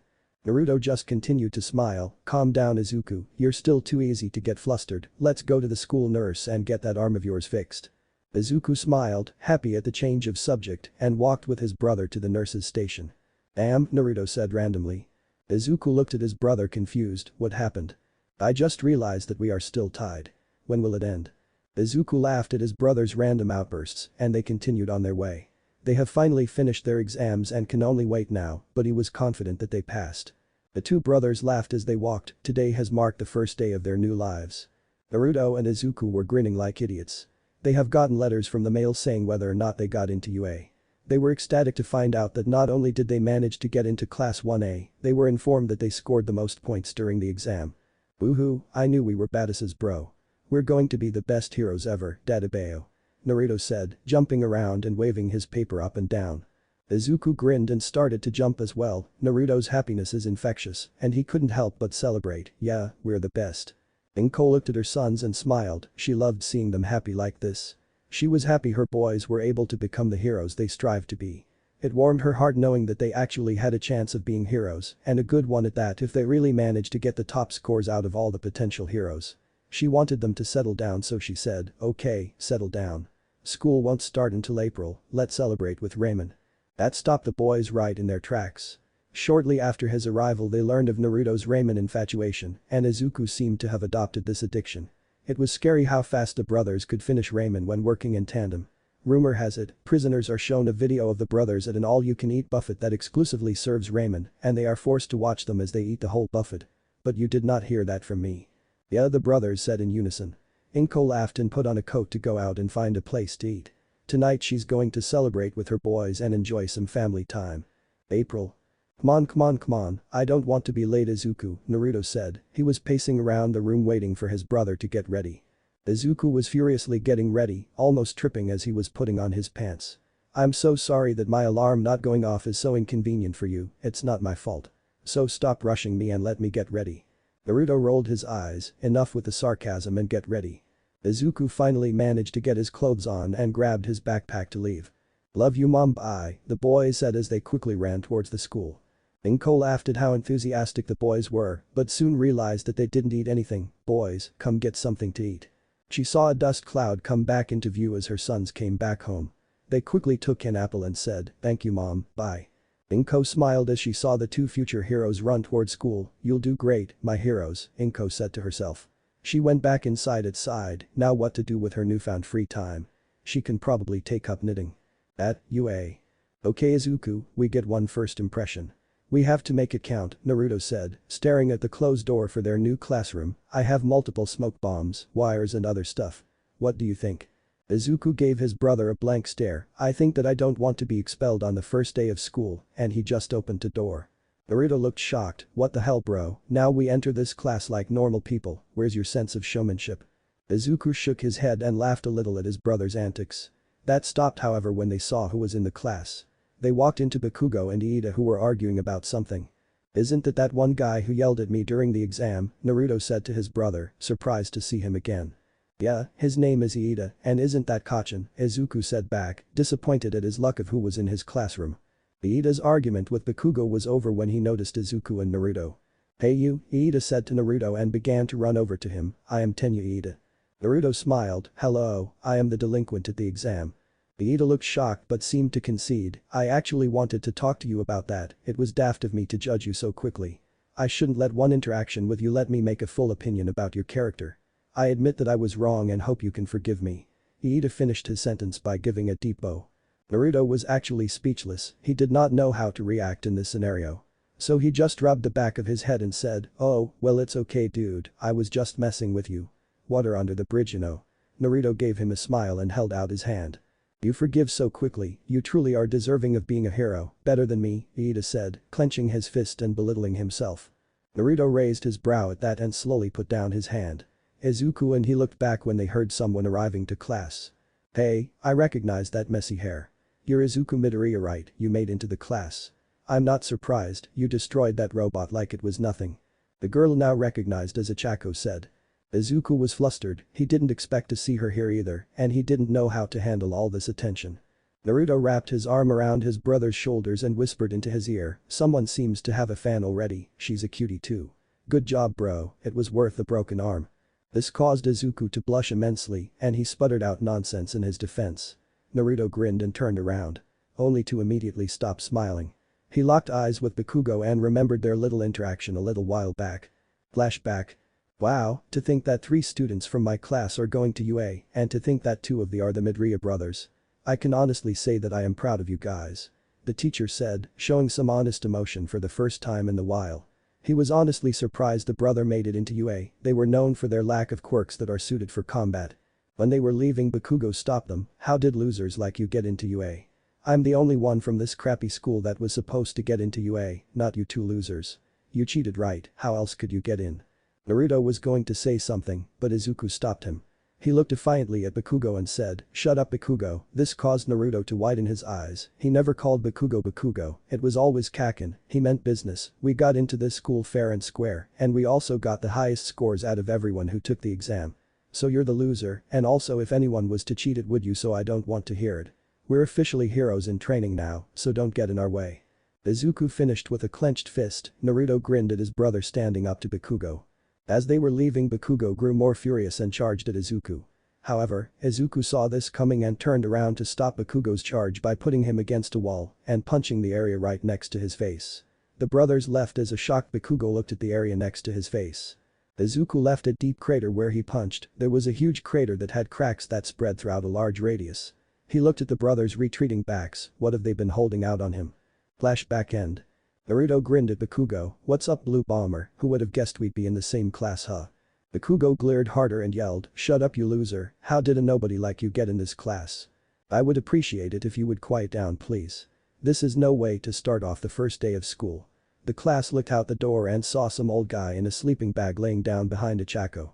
Ah, who let this homeless man in the school, quick, throw him out before he asks for money. I know how they operate, Naruto said quickly. Everyone looked at Naruto like he was crazy, even Izuku looked at his brother with a quizzical expression. What, that was the only thing Izuku could think to say. Sorry, I panicked, Naruto said sheepishly, scratching the back of his head. The caterpillar man, I mean the homeless I mean the totally normal man in the sleeping bag got up and said, with that out of the way I am going to be your homeroom teacher, Shota Izawa, but you will call me Mr. Izawa. When he finally stood up straight Naruto and Izuku thought the same thing, it's Eraserhead, he's our homeroom teacher. Sweet. So enough with the introductions, put these on go outside, Izawa said, pulling out a blue PE uniform with white stripes on it from his sleeping bag. Weird. Outside. What, a quirk apprehension test, the whole class said. They thought that the test was the exam. Yes that is what I just said, Izawa said, a bland look on his face, we're not going to any orientations, and we're not going to do any traditional things in this class. We are not tied by any tradition here at UA, so I can run this class as I see fit. The schools are still trying to let you have this notion that all people are created equal. That is further from the truth. You take standardized test, but never were able to use your quirks for physical exams. Midoriya. Naruto and Izuku looked at each other and then said, which one? Izawa stared at them blankly, the blonde one. I'll call you Uzumaki from now on to avoid confusion. Anyways, you scored the highest amount of points during the exam, along with your brother correct, Naruto nodded, how far could you throw a ball in JR? High. Naruto grinned and said, 72 meters, why? Okay, now try throwing it with your quirk, anything goes, just stay within that circle. Izawa said, pointing to the white circle on the field. Naruto nodded and closed his eyes. The students all felt an aura of darkness encompass them, they looked at Naruto and saw him with thickened whisker mark, red eyes, and pronounced fangs. He went further as one tail sprouted behind him, a little while later another tail appeared. Naruto was now covered in a red cloak that has the shape of a fox with 2 tails. The students noticed the aura leave when Naruto seemed to stop with his transformation. He channeled more energy into his hands, causing them to become a darker shade of red, and pulled his arm back. He then threw the ball with all his might, causing a mini shockwave that caused a gust of wind to pick up around him. The ball shot up so high into the air no one was able to see it for a little while. When it finally went to the ground Izawa recorded the distance and showed the class. Everyone bulged out their eyes, except Izuku, he knew the raw strength his brother possessed. Naruto managed to throw the ball 800 meters. Bakugo clenched his fist in frustration when he saw what Naruto pulled off. The bastard was holding back on him during their fight, he was going to make him pay for that. As Naruto was returning to the class, Aizawa said, "See class, this is the most rational way to see your potential of being a pro hero." The class started to chat amongst each other, impressed at Naruto's score and excited to try it for themselves. Izuku however whispered to Naruto, "What happened there bro, thought you could throw farther than that. Why are you holding back?" Naruto looked at his brother and whispered back, "We can't go all out right away, we have to save some surprises for later." Izuku nodded in understanding and got ready for the rest of the test. Well, he was ready before Aizawa said, "Oh, and just to up the ante. Whoever scores last out of their peers in the exam gets kicked out of the class." This caused the class to fall silent. Achako broke the silence when she said, "That's not fair, we already passed the exam. How is it fair that we could just get expelled if we get last here? That's not fair." Aizawa looked at her and said, "Oh, and natural disasters are, power-hungry villains who want to destroy civilians are fair. The life of a pro hero is about facing adversity, and being a hero is all about combating that unfairness. So go beyond plus ultra and beat the seemingly impossible odds." This speech roused the class and everyone was ready to take the test. Naruto and Izuku managed to get in the top 3 of every test. Izuku used 10% of his power throughout the test, but that proved to be more than enough. On the throw, Izuku managed to get 765 meters, a fact that Naruto will be holding over his brother's head possibly forever. However, no one stood a chance against Achako's score of infinity. Aizawa made sure to watch the brothers closely throughout the exam, they were excelling really well, but he felt as though they were both holding something back. When it came time for them to do the 50-meter dash, Aizawa put the brothers head to head. When they were 5 steps in, he activated his quirk, causing them to trip in the middle of their run. "Oh, the hell was that for Mr. Caterpillar? Are you even allowed to use your quirks on students?" Naruto said, rubbing his head because of the fall. Aizawa said nothing for a while, then suddenly used his raps to wrap the boys up. "Just because you guys have power doesn't mean you should be holding back." This caused the class to widen their eyes. They were surprised that the 2 people doing the best on the test so far were holding back. "You have to use your full power, no matter how trivial the task may be. So you will take this last test with your full power, or else you will be expelled, got it?" The boys nodded in understanding, they were surprised that their teacher noticed they were holding back. Behind a corner there was All Might trying his best to be sneaky, emphasis on trying. "Come on young Midoriya, you should know never to hold back, embrace your power." The boys got in their ready positions once again. Izuku closed his eyes before he said, full cowling. The class saw him take on this green aura before, but they felt how much more power Izuku was exuding now. Izuku has managed to gain better control of One for All and can now use 15% of its power. Naruto got on all fours and that familiar red cloak surrounded him. This time however, 3 tails formed from the cloak surrounding him. The students were blown back a bit from the sheer amount of power they felt from the brothers, this was insane. They got into running positions, when the signal fired they disappeared. Naruto appeared first and Izuku appeared shortly after. The machine announced, time 1.5 seconds, time 2.25 seconds. Naruto looked at his brother and laughed, "Ha, I win this one." Izuku looked to the ground and kicked up some dirt, "Shut up, I was close." The class was in utter shock, they got the quickest times out of everyone in the class, they were scared of what damage the brothers could possibly do. Bakugo was gritting his teeth in frustration, what have these losers been holding out on him? He couldn't believe that they were hiding this power from him. This was unacceptable. All Might looked at Izuku with pride. He was confident he chose right for the inheritor of One for All. "Young Midoriya," All Might said to himself, "you really are going to do great things." Aizawa looked at them with indifference, he now had a better understanding of what the brothers were capable of. They were powerful indeed, he had a feeling that this year is going to be interesting. He didn't like that. Those 2 immediately became his least favorite students. The rest of the students finished. Aizawa called them all into a group. "Okay, now time to see where you all stand now, you should probably have an idea of where you are in the ranking. I won't go over each individual score so I'm just going to pull up the list." When he pulled up the list they saw the rankings. Naruto was first, with Izuku being behind him by 1 point. Naruto smirked and patted Izuku on the head, "Guess we know who's the best now, don't we bro?" Izuku pouted and swatted Naruto's hand away, "Shut up, this test means nothing." Out of curiosity they looked at who was last place and saw that it was some girl called Toru Hagakure. They were going to try and find that person to console them before Aizawa said, "Also I was lying about earlier. That was just a rational deception to make sure you gave the test your all." He was grinning like a madman at the end. This caused everyone to stop what they were doing. The silence was broken when Naruto said, "What the hell Mr. Caterpillar, you're our teacher and you just lie to use. This is bullshit." The girl with long black hair tied into a spiky ponytail and a rather mature physics said, "You guys really didn't realize that, I guess I should have said something, huh?" The rest of the class had one unanimous thought, "Yeah, you should've." The Zawas stopped grinning and said to them, "Your syllabuses are inside, make sure read them before school tomorrow. For now, have a good day." As the class was heading inside, Achako caught up with Izuku. "Hey, you did awesome during the test, you were so fast, and so was your brother. Where is he anyways?" Izuku was confused, he's right here. He turned to see that his brother has disappeared from his side. Not knowing that as soon as Naruto saw Achako coming, he left his brother alone. Damn him, Izuku thought. He must have ran to get the syllabus as quick as possible. The way he sees it, the quicker he can leave the school the better. Izuku said, trying to play it cool. Achako nodded, "Yeah, I'm like that too, school can get boring sometimes. Anyways, I just wanted to tell you that, I think you're awesome." Izuku blushed and started to scratch the back of his head. "Oh, well I think why you're PPP pretty cool too." Izuku managed to stammer out. Naruto grinned from inside the class, he loved seeing how easily his brother got flustered, he couldn't handle girls like him. "Excuse Mr. Uzumaki." Naruto turned around to see the girl who knew about the test from the beginning. He noted that she had feline-like eyes and was weirdly allured by them. "I just wanted to congratulate you on scoring first on the exam. You showed excellent skill and you have a powerful quirk. I just wanted you to know that I look forward to working with you for the rest of the school year and I hope we can make each other stronger. I'm Momo Yaoi Rozu, by the way." The now named Momo said, holding out her hand. Naruto felt a blush come to his face, but took the hand and shook it. "Thank you for the praise, Momo, and just call me Naruto.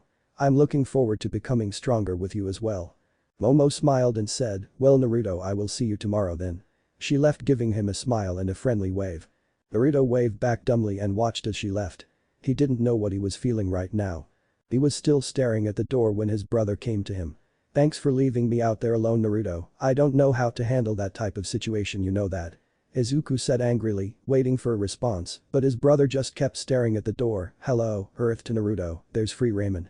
That snapped Naruto out of his trance. "What, where, who, why? Wait, what's going on?" Naruto said, looking around the classroom. Izuku looked at his brother with a raised eyebrow. You left me out there to talk to a girl by myself, what happened to you?"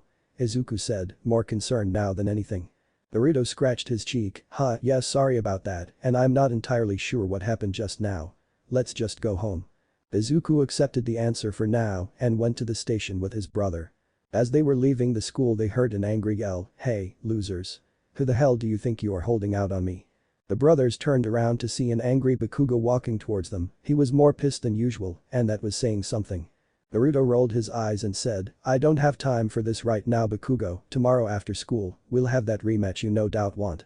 No holding back, and there will be an audience. How does that sound?"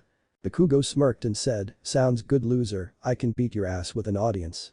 Don't think that just because you can run a little faster and throw a ball a little farther mean that you can beat me.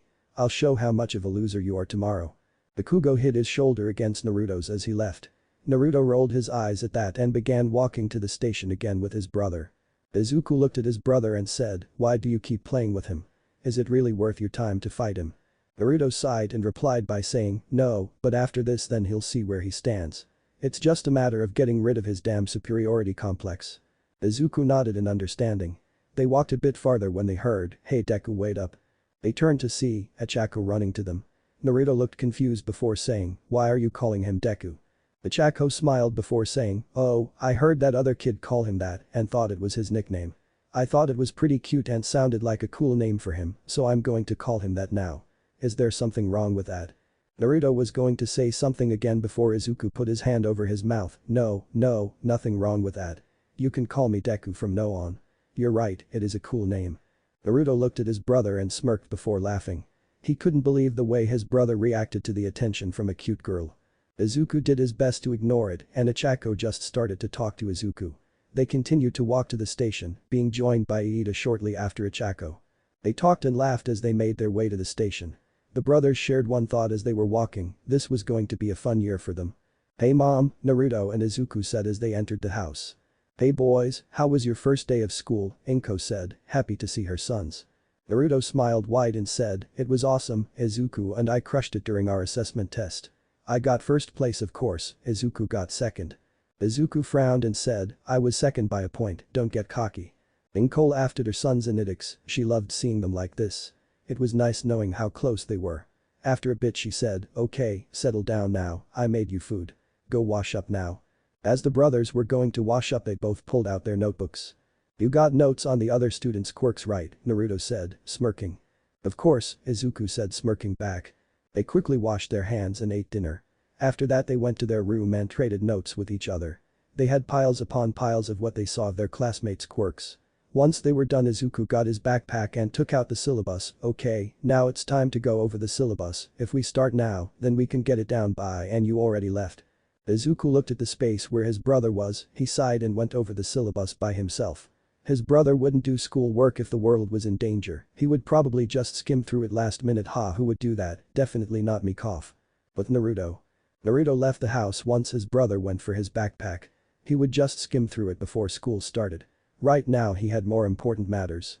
He stopped at his now familiar empty field. He ran here so it took him a short time to clear the long distance between his home and here. Looking back he made sure no one was here still. No one ever went here, but it was still nice to check. He went to the middle of the field and looked down at his hands. He has gained good control of his fox quirk, he called it that because he looked like a fox when it was activated, a multi-tailed foxia, but that's beside the point. However, now he needs to handle his other ones. He had 2 other quirks, but he couldn't control them well. He concentrated and closed his eyes. He felt the wind shifting and looked down to see his hand covered in high-speed winds. He held it for 5 seconds before his hand started to have cuts on them. The cuts multiplied rapidly before Naruto tried to cancel it. It took him an additional 10 seconds for him to make the wind go away.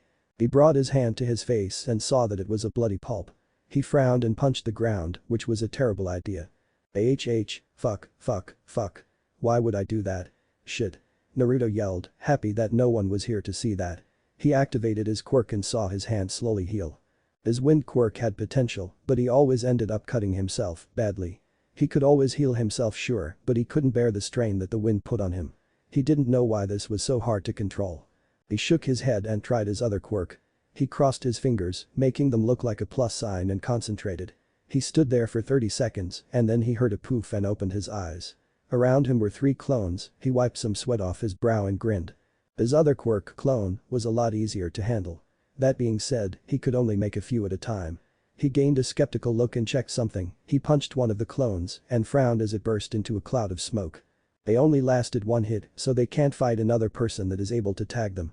He got mad and hit the rest of his clones and rubbed his temple. He got the memories of his clones and it was disorienting seeing himself from 2 different angles at the same time. He still had to work on that. They could be useful if he figured out how to make more and lessen the headache he got when they were dispelled. He stopped rubbing his head and steeled his gaze. He looked up at the sky to see that it was still light out. He had about 3 hours before it became dark, so that means 2 hours of intense training. He couldn't get home before dark. His mom would worry.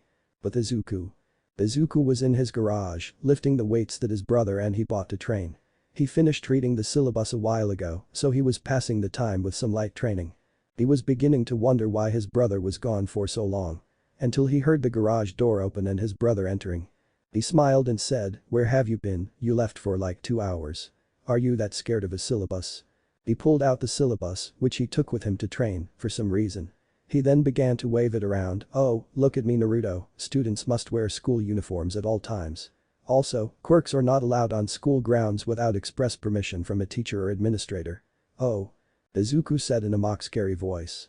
Naruto gave him a blank stare and said, "First off, I would destroy this whole planet to get away from homework. Second off, I went to my secret spot to train, how do you think I am so much stronger than you?" He finished his sentence with a smirk. Izuku frowned, balled up his syllabus before throwing it at his brother. Naruto dodged it and laughed. "Okay, let your immensely strong brother help you out with this set," Naruto said as he walked towards the weights his brother was lifting.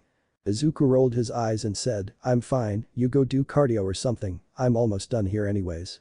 Naruto shrugged his shoulders and went to the treadmill. They have been using the same equipment for years. Best investment that they ever made. The brothers trained till they were too tired to move and went to bed. Naruto looked up at the ceiling and said, "Hey Izuku, how are you feeling?" Izuku looked at his brother confused. He never called him Izuku, he must be extremely tired. "I'm fine, why do you ask?" Naruto shook his head, "No, I mean how do you feel now? We're in the hero course, class 1A. I remember when this was just a pipe dream. We trained our asses off to keep up with the others, now we made it. It feels so surreal you know."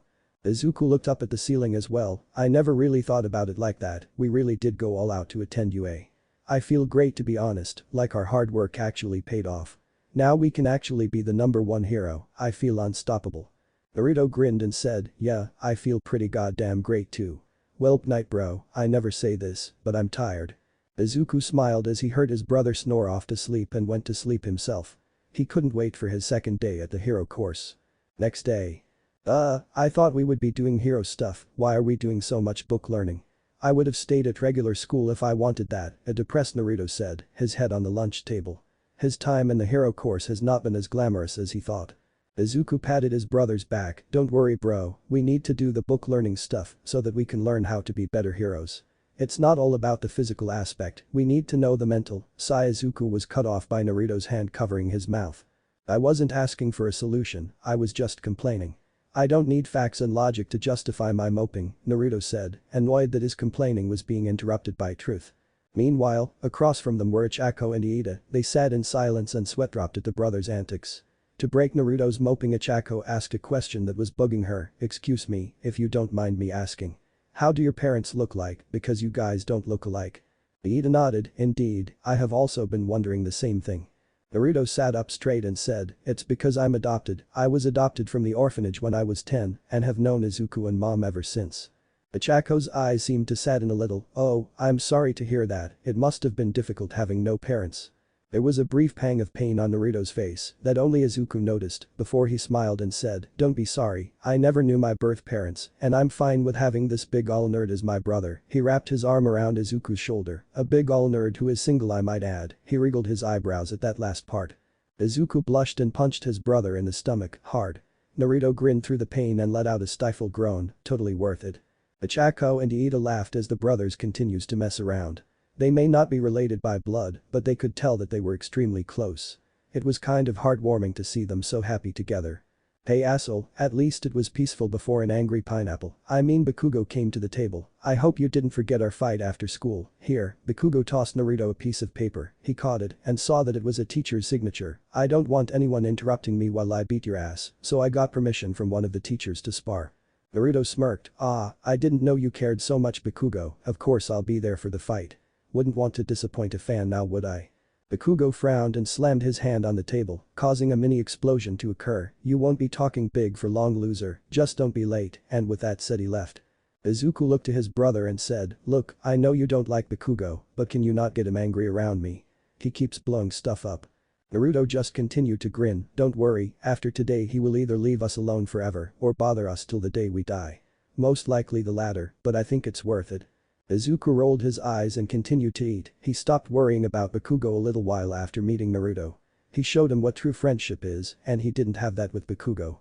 The friends finished their lunch in peace after that. They were joined by some other classmates during this time, such as a girl with a frog quirk named Sayu Asui and a boy with a bird head named Fumikage Tokoyami. They went back to their mundane classes before a certain hero walked through the door. He walked in a weird way before striking a pose at the front of the class. Naruto and Izuku both jumped up at the same time, they recognized that tall extremely muscular frame, he was even in his Silver Age costume. They couldn't contain themselves and said, holy shit, All Might's our teacher. The class would have commented on the brothers' outburst, but they were in a similar state of shock. All Might laughed and said, yes, I am here. Going through the door like a hero. I am here to teach you students how to be a hero. Now come with me, but before that, the most important part about being a hero is looking good, so go get you costumes. The class all headed towards the lockers that seemed to emerge from the wall to see what awaited them and were greeted with the sight of the hero costumes that they designed before the entrance exams. Naruto and Izuku grinned at each other and went to their normal lockers. Their mom already made their costumes and they couldn't wait to try them. What, they were not going to wear the costume that their mom made for them. The whole class went with All Might to Ground B, where the entrance exams were held. All Might grinned wide and said, I can't wait to see what you guys bring, you look so cool. All Might looked towards the back of the group and almost busted out laughing, he saw his apprentice's costume and it was very obviously inspired by him. It was a green bodysuit with a mask over his face that was supposed to resemble his iconic smile and even two large ears that looked like bunny ears but were actually resembling his own iconic hair. His brother, however, was quite different. He had a white jumpsuit with gold accents around his chest and knee area along with black sleeves. His mask was the most interesting thing, it was a golden-colored fox mask with larger than normal ears, almost like his hair, but no quite as obvious. Look up Mecha Kurama and it's basically that but not as metal. All Might grinned and struck a pose before saying to his students, okay you heroes in training, time for some combat training. All Might smiled widely as he stood in front of the screen showing a list of the students' names. For this exercise you will be split into 2 teams. 1 hero team, 1 villain team. The villain team will have a bomb that they must keep protected from the heroes. The villains have 5 minutes to prepare before the hero team will initiate their plan.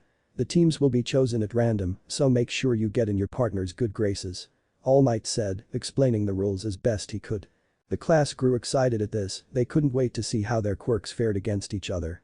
They watched as their names shuffled on the screen before they finally ended up with 2 columns.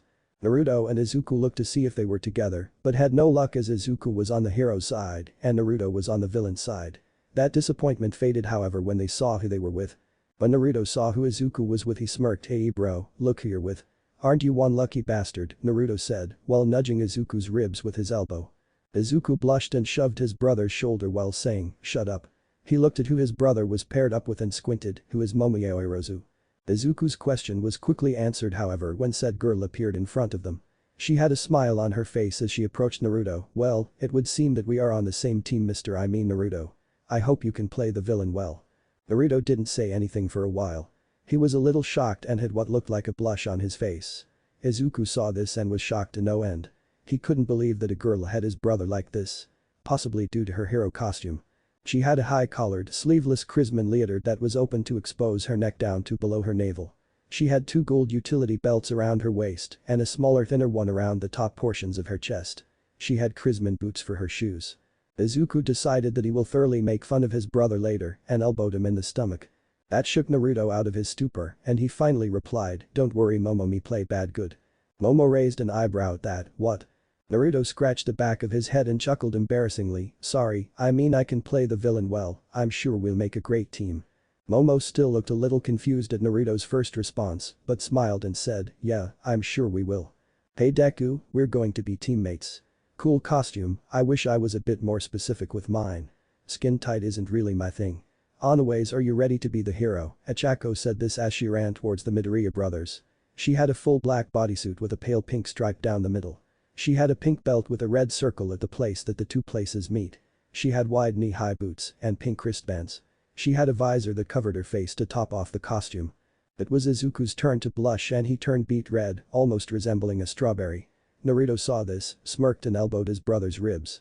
Once he did this Izuku said quickly, yes, I do good. Momo went around to Achako and whispered, is that just a thing they do or is that new? Achako whispered back, it's new to me.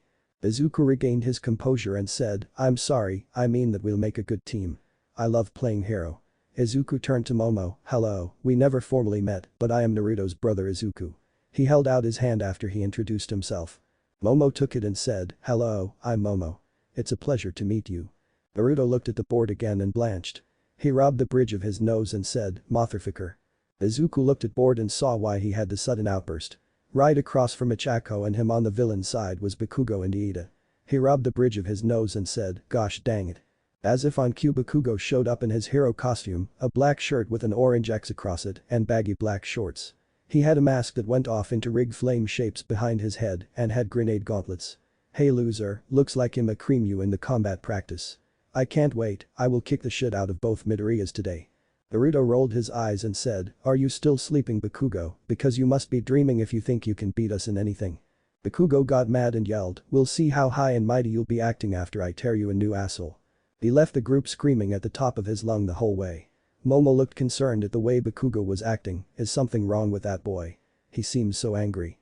Naruto patted Momo on the shoulder, ah, sweet innocent Momo. If you're going to a part of the crew, you'll have to get used to the craziness. It's best to just ignore it. Momo looked confused, the group. Izuku patted her other shoulder, it's best to not question what he says, he looked at the time and looked at Achako, we're up first, we should go to All Might to see what we do. Achako nodded and left with Izuku waving to Momo and Naruto. Alone now Naruto looked at Momo and struggled to find something to say. They waited in awkward silence before he finally decided to speak, so, what's your quirk, I need to know so that we can work together properly. Momo smiled, relieved that the silence was over, and talked to Naruto about her quirk and various strategies they could utilize it for. First combat round. Izuku and Ichako were outside the building. Izuku had his mask on and was ready to go in. He looked at Ichako and said, "Remember, the plan, I'll take care of Kachin, you try to tag Iida and throw him off balance." Ichako nodded and did a little fist bump. She was pumped and couldn't wait to enact this plan. Izuku went in first with Ichako not far behind, ready to find the bomb. However, their plans went out the window when they heard explosions down the hall and saw Bakugo flying towards them. He was grinning like a madman, "Die heroes." He stopped with a huge explosion in front of the green and pink duo, making them stumble back a little. Wow, Ichako thought, he plays a villain way too well. Izuku steeled his gaze and said, "Ichako, go find Iida, I'll deal with the blue bomber." Ichako nodded and attempted to run past Bakugo. Bakugo was about to stop her before he received a punch from Izuku at 5%. Ichako managed to get away, leaving Bakugo and Izuku alone. Bakugo got up and spit out some blood that was in his mouth. He glared at Izuku and said, "Who the hell do you think you are, Deku? You've been holding out on me this whole time. You think that you're all high and mighty. Well, I'll tell you something, you are nothing but a big, stupid, low. Shut up, Kachin." Izuku yelled, tired of the way Bakugo was acting, "I am not a loser anymore, you can't bully me. From now on, Deku is the name of a hero." Bakugo was silent for a minute. He couldn't believe that Deku had the balls to disrespect him like this. It was unacceptable. He screamed out in rage and rushed towards Izuku with explosions. Izuku expected this and caught his arm. He planted his foot and flipped Bakugo over him.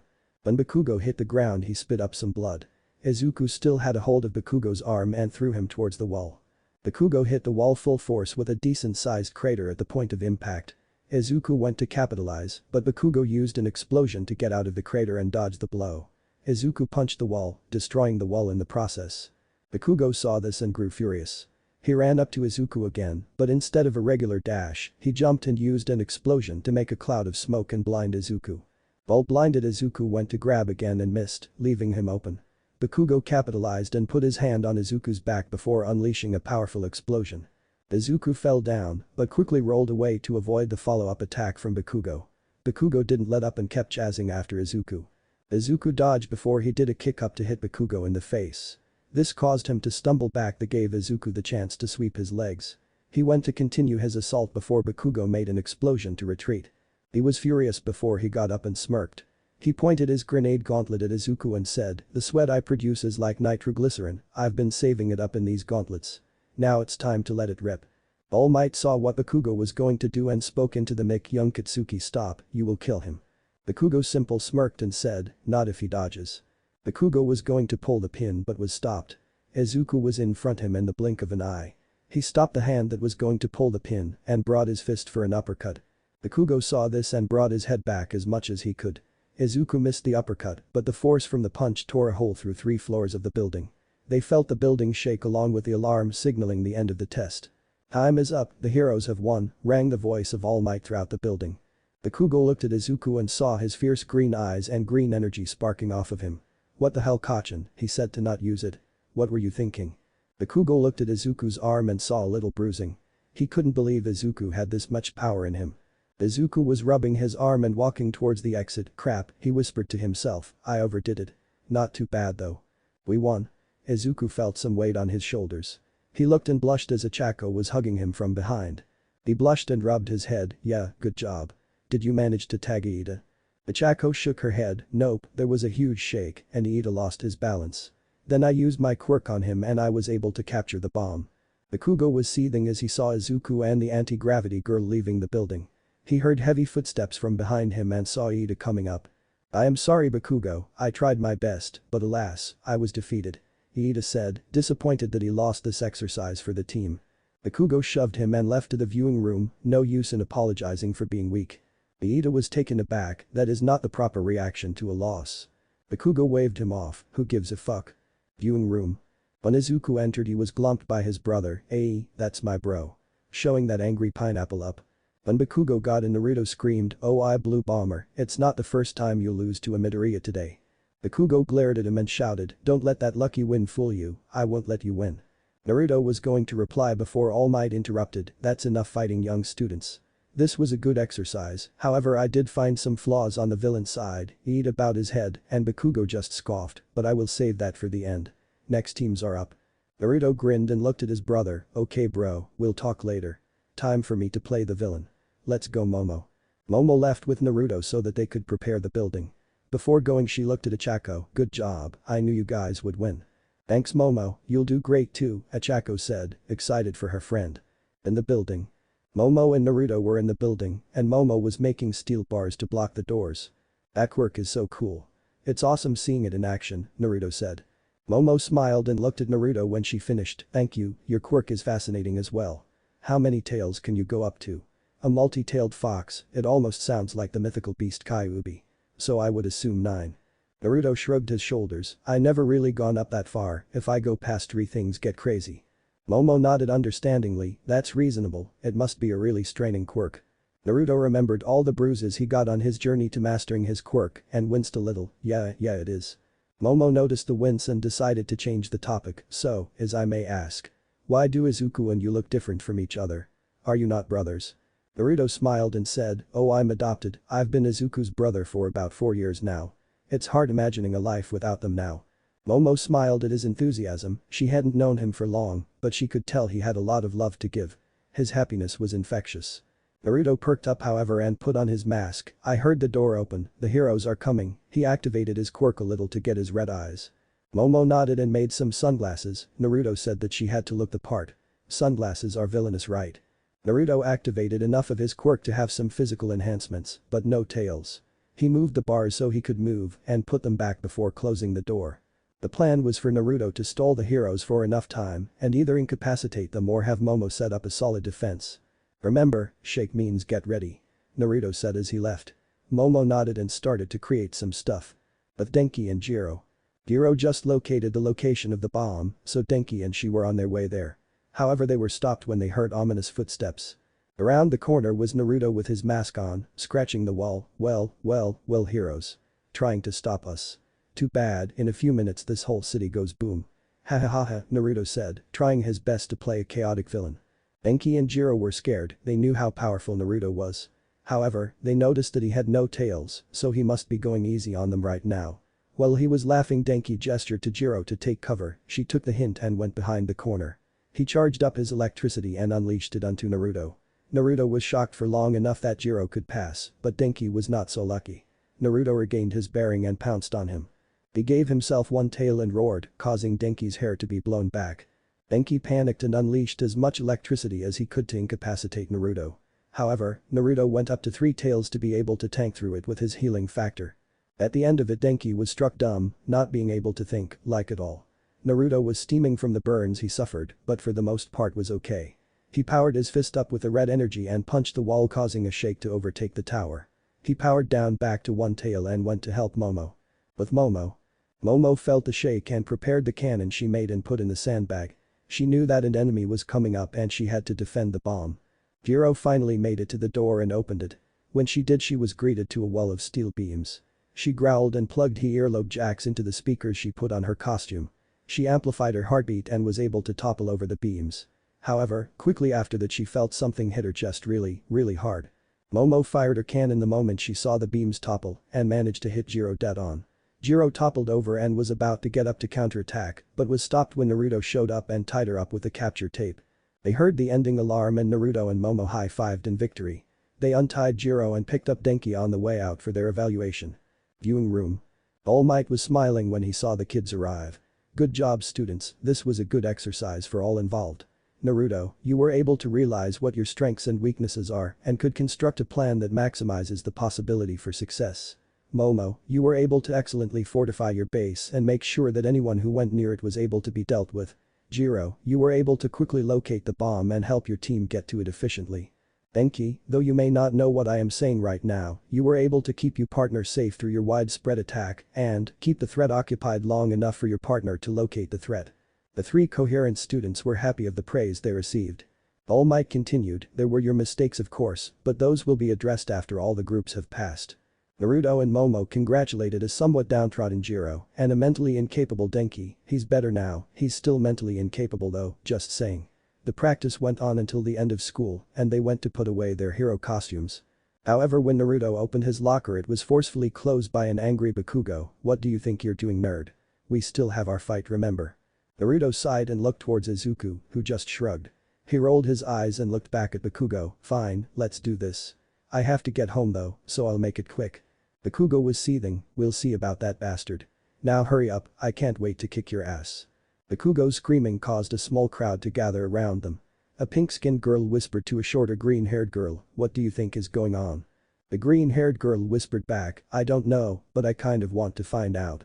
It didn't take long for the whole class to become excited for the fight as they surrounded the field that Naruto and Bakugo were standing in. Aizawa was in the middle of them laying the ground rules. Okay, no killing each other, no major collateral damage to the school, that's it, Aizawa said, not interested at all in the outcome of the fight. Naruto sweat dropped before nodding his head and Bakugo gave a short nod as well. Okay, with that in order. The fight starts. Now, immediately after he said that he quickly moved to where the other students were. Naruto's eyes became red, his whiskers thickened, and his nails became sharpened, and he rushed towards Bakugo. Naruto was quicker than anticipated and was able to scratch Bakugo's cheek, bad. Bakugo grunted through the pain and went to punch Naruto with a right hook. Naruto ducked and grabbed Bakugo's arm. Bakugo learned from his mistakes however and sent a point-blank explosion at Naruto's chest. This caused Naruto to be blasted back quite a bit, making Bakugo smirk. That smirk went away rather quickly, along with everyone else's happy attitude. There was a hug burn and even some tears on Naruto's costume. Izuku saw this and immediately paled. He grabbed Ichako, since she was the closest, and whispered to her, we need to go, now. Ichako was confused, wait, why? It's about to get good. Izuku tightened his grip, trust me, it is best if we leave right now. I've seen that look only one other time and things did not turn out well. Izuku and Ichako slowly left, not wanting to be caught in the crossfire. Naruto slowly looked up at Bakugo, my mom made me this costume, now you ruined it. It took her a while to make this too, and you just ruined it all.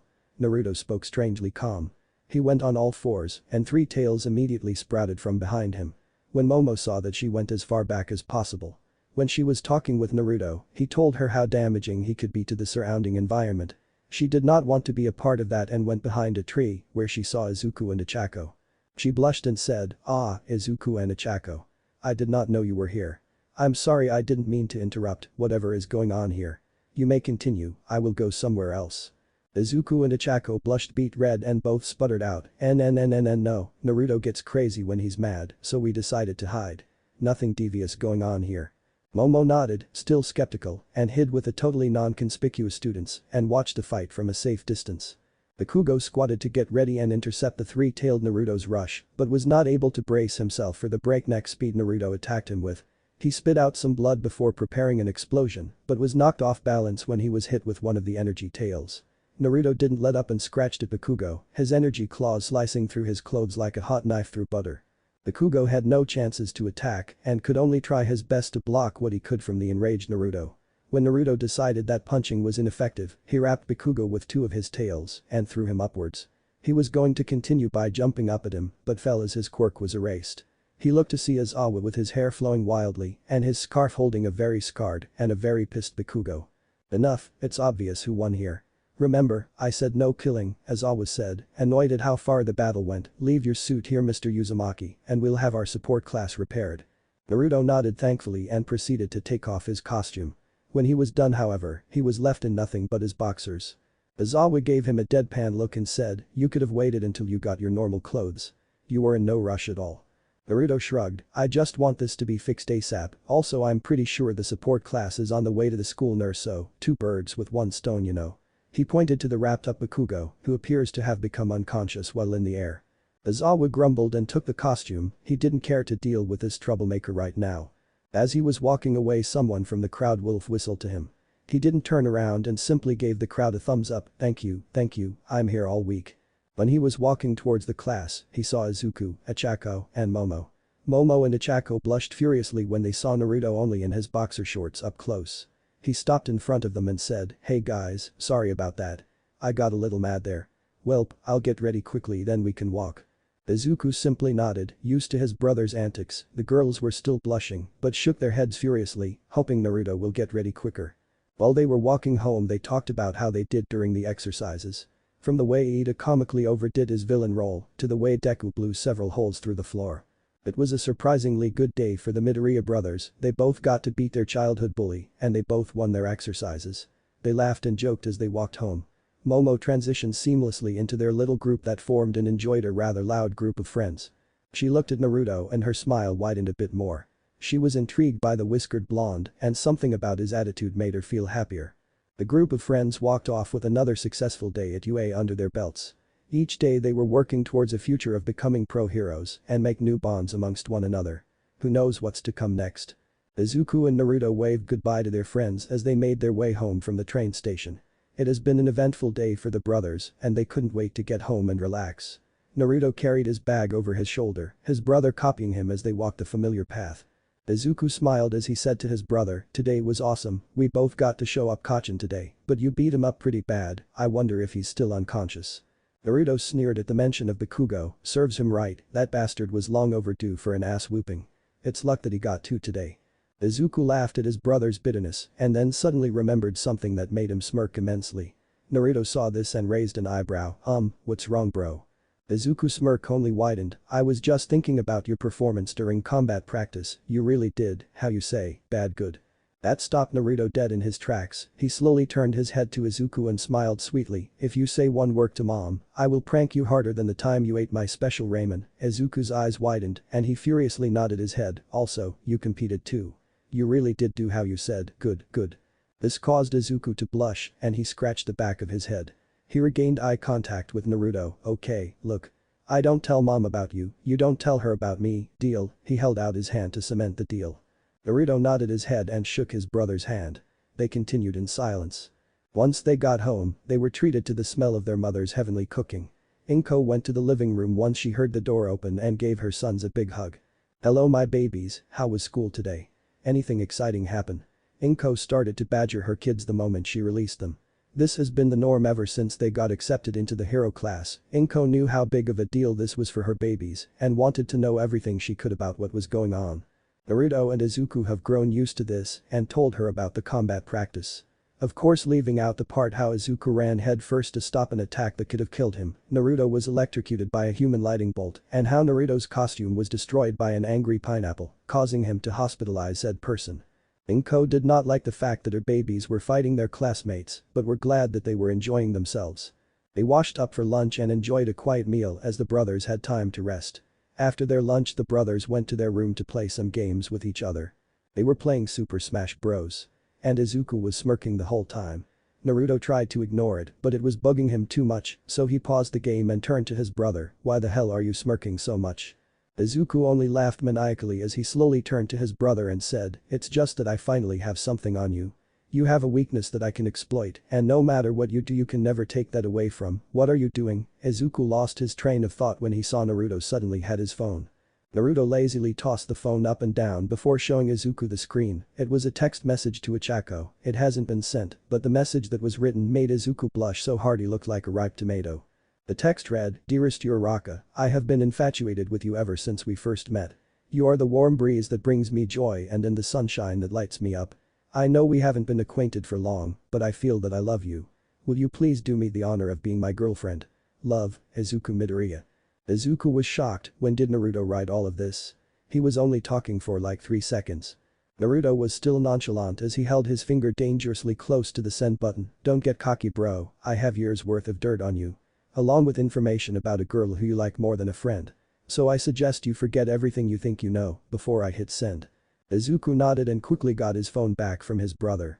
He made sure to erase the message before he could accidentally send it. He remembered to one lesson he was never to forget, Naruto always has a way to prank you 10 times harder than you can. He was worried for Iida, he couldn't handle Naruto's pranks, no one could. The brothers played for a bit more before they started to train. It was just some light lifting followed by a 5k jog around their neighborhood. They had to lessen their training regimen at home, due to the training they received from UA, it was difficult for the brothers to balance the amount of time they had to rest and when they trained. It wasn't summer anymore so they will have to adjust. The boys came back in time for dinner and then went to bed. Naruto looked over to see his brother texting Ichako about the exercise. The energetic girl was ecstatic at their victory and wanted to talk to Izuku about every little detail about it. Naruto was glad Izuku and he made some good friends, he was willing to face the world with only his brother, but having friends to help them wouldn't hurt. He threw a pillow at the green-haired boy's face when he was still texting the bubbly girl 20 minutes later. Bro, tell your girlfriend to stop texting you. We have to sleep, I'm pretty sure we have a thing tomorrow. Izuku threw the pillow back at his brother and told Ochako he had to sleep now. They said their good nights and finally went to sleep. At school, next day. The hell is this, Naruto said. He was walking to school with his brother and sees a large crowd of reporters covering the entrance. When they heard the blonde-haired boy, they immediately swarmed him. Excuse me, can you tell me what it is like having All Might as a teacher? Yes, how does All Might handle his hero life and the life of a teacher? How has having the number one hero teaching you affect your learning experience? These were but a few of the questions that they were bombarded with. Naruto grew annoyed and said loudly, "Can you all please get out of the way, I have to get to class." Izuku looked at his brother, surprised he wants to go to class. He ignored it for now and nodded his head in agreement. The crowd sensed the malice and made room for the students to go through. Once they were out of earshot from the developers, Izuku looked at his brother and asked, "Since when did you want to go to school? I know it's UA and everything, but nothing interesting is in the morning." Naruto didn't bother to turn to his brother. "You know how Iida yelled at me during orientation?" Izuku nodded his head. "Welp, I finally got my prank set up for him, and I don't want to miss it." Izuku deadpanned and sighed. He should have expected his brother had an ulterior motive to wanting to go to school. He quickly smiled widely when he saw Ochako near the entrance and waved at her. She waved back energetically and waited for the brothers before entering. They talked about nothing for a bit before running into Iida, who was at his locker, about to open it. For some reason Naruto stopped them before they got closer. Naruto gave his signature foxy grin and said, "Hey Iida, whatcha doing?" Iida and greeted them, "Greetings Naruto, Izuku, and Ochako. I was simply retrieving my books, we can walk to class together after I do that." Iida, however, was not prepared for what to come. For as soon as he opened his locker, an burst of orange powder erupted, covering his glasses, as well as a vast majority of his upper body. He wiped the orange substance off his glasses and looked at Naruto, who was smirking impishly. "I see, Izuku warned me of this. Well done prank, I shall get a change of clothes before class starts." Naruto only laughed. "How cute, you think it's done?" This caused Iida to widen his eyes. "You see Iida, I was given a dangerous thing this summer, free time. So I thought about the perfect prank for you, and when I couldn't think of just one to pull, I chose to pull all of them. That is why I have your would-be spare clothes." He finished his sentence by showing Iida's very much orange backup clothes. He smirked again and chuckled. "Also, the second phase should start now." Iida was confused before another cannon went off that fired feathers at him. The powder seemed to also be an adhesive that allowed the feathers to stick to him. Another cannon blasted air that was strong enough to blast him back into some tripwire that was suddenly there for some reason, and he fell down. Iida attempted to get back up before he fell down once again, due to a large amount of marbles falling out of the locker. The speaker came out of the locker, and Naruto's voice rang loudly in a mock-serious tone, "Tenya Iida, this is not proper behavior in the halls, detention." Right after that a large amount small pieces of paper, all saying detention on them came out of Iida's locker one after the other, slowly piling up on the fallen boy, who has given up his attempt to get up. Ochako looked at the state Iida was in, and then saw the foxy grin Naruto wore throughout the whole ordeal. She was promised herself never to cross Naruto, ever. Her sentiment only hardened when she heard Izuku say, "At least he went easy on him." The little display caused quite the crowd to form, and they all wordlessly watched as the glasses-wearing student was subjected to the wrath of the blonde-haired boy. Naruto went to Iida's prone form and offered his hand to the taller boy. Iida gratefully took his hand and got up wordlessly. Naruto was silent for a solid 5 seconds before busting out in laughter. He was holding his gut as he looked at his orange, feathered, and slightly bruised classmate. Once he regained his composure he said, "Don't worry Iida, it washes off somewhat easily, and knowing you probably have backup clothes in your bag." Iida nodded in embarrassment, confirming the blonde's suspicions. Iida went to the restroom to get cleaned up as Naruto, Izuku, and Ochako went to the classroom. Izuku looked at his brother as that walked and said, "I'm surprised by how tame that was, that doesn't seem like the result of 3 months of planning. Honestly, I expected more from you." Naruto only smirked as they got into class, right when the bell rang. "Oh, what a shame, it would seem Iida will be late." The statement intrigued Izuku as he felt that his brother had something more planned now. They saw their teacher, Aizawa, enter the class, surprisingly not in his sleeping bag. Naruto made sure to comment on this, "Good for you Mr. Random Homeless Man, you got rid of your sleeping bag and found actual clothes." Aizawa ignored the comment from the loud-mouthed whiskered student and went on with what he was going to say. He continued with what he was going to say, "From what I heard from All Might, you guys did a pretty decent job for the most part. However, for those who lost, don't go around sulking because of it, okay?" He not so secretly looked at Bakugo while saying that. Bakugo just scoffed and looked out the window. Aizawa continued, "Anyways, time to get serious, this next choice will decide your future. This caught the class's attention. They will put all their attention into something that can possibly affect their future as heroes. You need to pick a class representative. The whole class visibly loosened up when they heard that. They were just doing normal high school stuff. Everyone in the class started to elect themselves as class rep until Naruto stood up on the desk and yelled, "Hey." The whole class turned their attention to him, except for Bakugo. It would seem as though we are at odds here. I propose we cast a vote. Whoever wins becomes the class rep. The girl that was short in stature and had wide eyes said, "But we barely know each other. How can we properly decide who can be class rep?" The boy with red hair interjected as well, "Yeah, also wouldn't we just vote for ourselves?" Naruto nodded his head, "Exactly, so whomever has more than one vote has been recognized by at least one other student to be responsible enough. Is this okay with you, mister? And you are already asleep?" He deadpanned his sleeping teacher's form and sighed in annoyance. The class ended up agreeing with the vote and went to cast who they thought should be class rep. Naruto smirked as he wrote Izuku's name. This will be his way of getting back at Izuku for thinking he had the upper hand. Izuku saw Naruto smirk and slowly leaned closer to Ichako to whisper, "I don't trust that smirk Naruto has, he's up to something." "Oh, wait a minute," Izuku thought intently at what his brother may be thinking. This made Ichako giggle. She thought he looked cute when he was deep in thought. Izuku seemed to gain an epiphany and quickly said, "Ichako, vote for Naruto, trust me on this." Ichako looked confused at this but agreed and voted for Naruto. Izuku smirked as he wrote his brother's name. He knew his brother will try his hardest to embarrass him, so he probably chose this vote system so that while everyone voted for themselves, he and possibly Ichako will vote for him, making him class rep. Something he definitely couldn't handle. So now he will prove to his brother that he won't be tricked so easily. Naruto took all the votes and got up in the class to tally them. When he stepped back to see the results, he froze. He recounted the votes and saw that the tally was the same. He looked to see his brother smirking at him. Naruto had 3 votes to his name, followed by Momo, who had 2 votes. He was pondering who else voted for him. One was from Izuku and another was from Ichako for sure, but who was the third one? He was snapped out of his musings when he heard Izawa unzipping the sleeping bag, having finished his nap, and saw the tally on the board. "Okay, it would seem as though that your class rep is officially Naruto Uzumaki Midoriya and Momo Yaoi Rozu is your deputy." Naruto was twitching his eye at this. He couldn't believe that he was being subjected to actual responsibility. He was going to just refuse the position when Momo said to him, "It will be fun working with you, Naruto. I'm sure we'll make a fantastic team once again." Naruto's anger suddenly vanished and was replaced with a smile. "I'm sure we will, Momo." Their moment ended however when the door opened and a newly cleaned Ida entered the class. "I am sorry for being late to class. I have already went to the office to discuss the proper punishment I should receive. I am here now and ready to learn."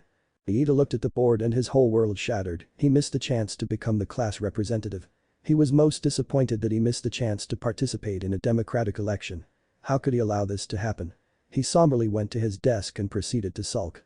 Naruto smirked at this, causing Izuku's eyes to widen. "That evil mastermind," he muttered to himself. The orange powder and feather weren't the prank. They never were meant to be. He somehow knew that a class rep would be picked today, and he made Ida miss it. This prank was not meant for him, he would have just been the cherry on top. He knew what Ida loved most and took it away from him. He shuddered at how cold it was, but damn, if it wasn't a damn good prank. Lunch. The group of friends spent most of their lunch trying to console their scholarly friend. Naruto was patting him on the back. "Don't worry, Ida, if you want you can help keep me in check. I don't know if Momo can do it alone. Izuku can tell you how reckless I may be sometimes. Izuku and Mom can barely handle." Momo looked at Izuku for confirmation. He just slowly nodded his head looking as if he was experiencing some traumatic flashbacks. Naruto's statement seemed to reinvigorate Ida as he immediately snapped out of his depression and had a look of passion in his eyes. "You are correct, being a hero isn't always about being in the spotlight, it's about helping out any way you can. I may not be class representative, but I shall make sure you are able to be the best one you can possibly be." Naruto's sweat dropped when he saw the display. He was beginning to regret telling Ida he could help him now. His thoughts were sidetracked when he felt as if someone was watching him. He turned to the side of the table to see the short girl with green hair that was in their class. She was just staring at them until Naruto said, hello there." The short girl was still staring at him intently, but actually responded, "Hello, I was one of the people that voted for you." This caught the attention of everyone at the table. Naruto decided to ask the question they were all thinking, why?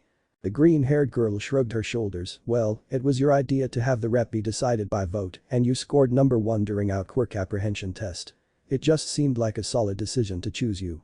Naruto scratched the back of his head awkwardly, not used to receiving compliments. Thank you. Tsuyu Asui, but just call me Tsu, the now named Tsuyu Asui said. Naruto nodded his head, well then thank you Tsu, I'm Naruto. You're welcome to sit with us if you want. Tsuyu nodded her head and took a seat near Ichako, who was happy to get to know the newest addition to their little group. Their talking was cut short however when they heard alarms blaring throughout the cafeteria. They found out that it meant a security breach and rushed to get out of there. Unfortunately for them, everyone else had the same idea, causing a major backup of students to form. Naruto was being pushed to the glass and saw something that made him groan in annoyance. It was just the press, they somehow managed to get onto the grounds, but they were in no danger.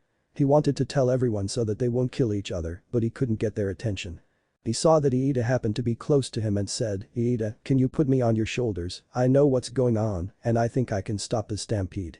Iida nodded to show his compliance and, with some difficulty, was able to get Naruto on his shoulders. Naruto activated his quirk up to a point that he had no tails and loudly roared with his new magnified lungs. This caused everyone to cover their ears and look towards the source of the noise. Once he thought he had everyone's attention he cleared his throat and said, everyone settle down, we are in no danger. IT is just a bunch of nosy journalists. We can all get out of here in one piece if we just go slow, understood? When he got no immediate answer he said again, louder, understood. Everyone then nodded their heads in unison. Naruto calmed down a little and calmly said, okay, those at the front, form 4 lines. 2 on the left, 2 on the right. Everyone just follow the person behind you if you are confused as to where to go. Once we have the lines established, we can all get out of here in a calm and orderly manner, got it? He received a chorus of yes from the crowd of students. They all followed the directions and were able to get out of the cafeteria in a timely manner. When they got into their classes everyone congratulated Naruto on the fantastic way he handled the mass of students. They felt content knowing that he was their class representative. Except Bakugo, but we don't count him. Izawa was at the front of the classroom, explaining a new lesson the heroes in training will learn today. Okay, so the lesson today will be a bit different. You will have 2 other teachers besides me that will be assisting you today. We'll be going to a different building so get your hero gear on and hop on the bus. Naruto, your suit is still being fixed, so you'll have to wear the school-sanctioned training uniform. Naruto nodded in understanding and the rest of the class went to get their costumes. Though Iida was noticeably a lot more cautious when approaching his locker. Ultimately having Izuku help him open it. When they went on the bus the students began to chatter excitedly about what their lesson was going to be about, excited at the possibility to learn something new. They never were prepared for what was to come only moments later. What if Naruto likes Momo and My Hero Academia end here and thanks for watching my video till the end.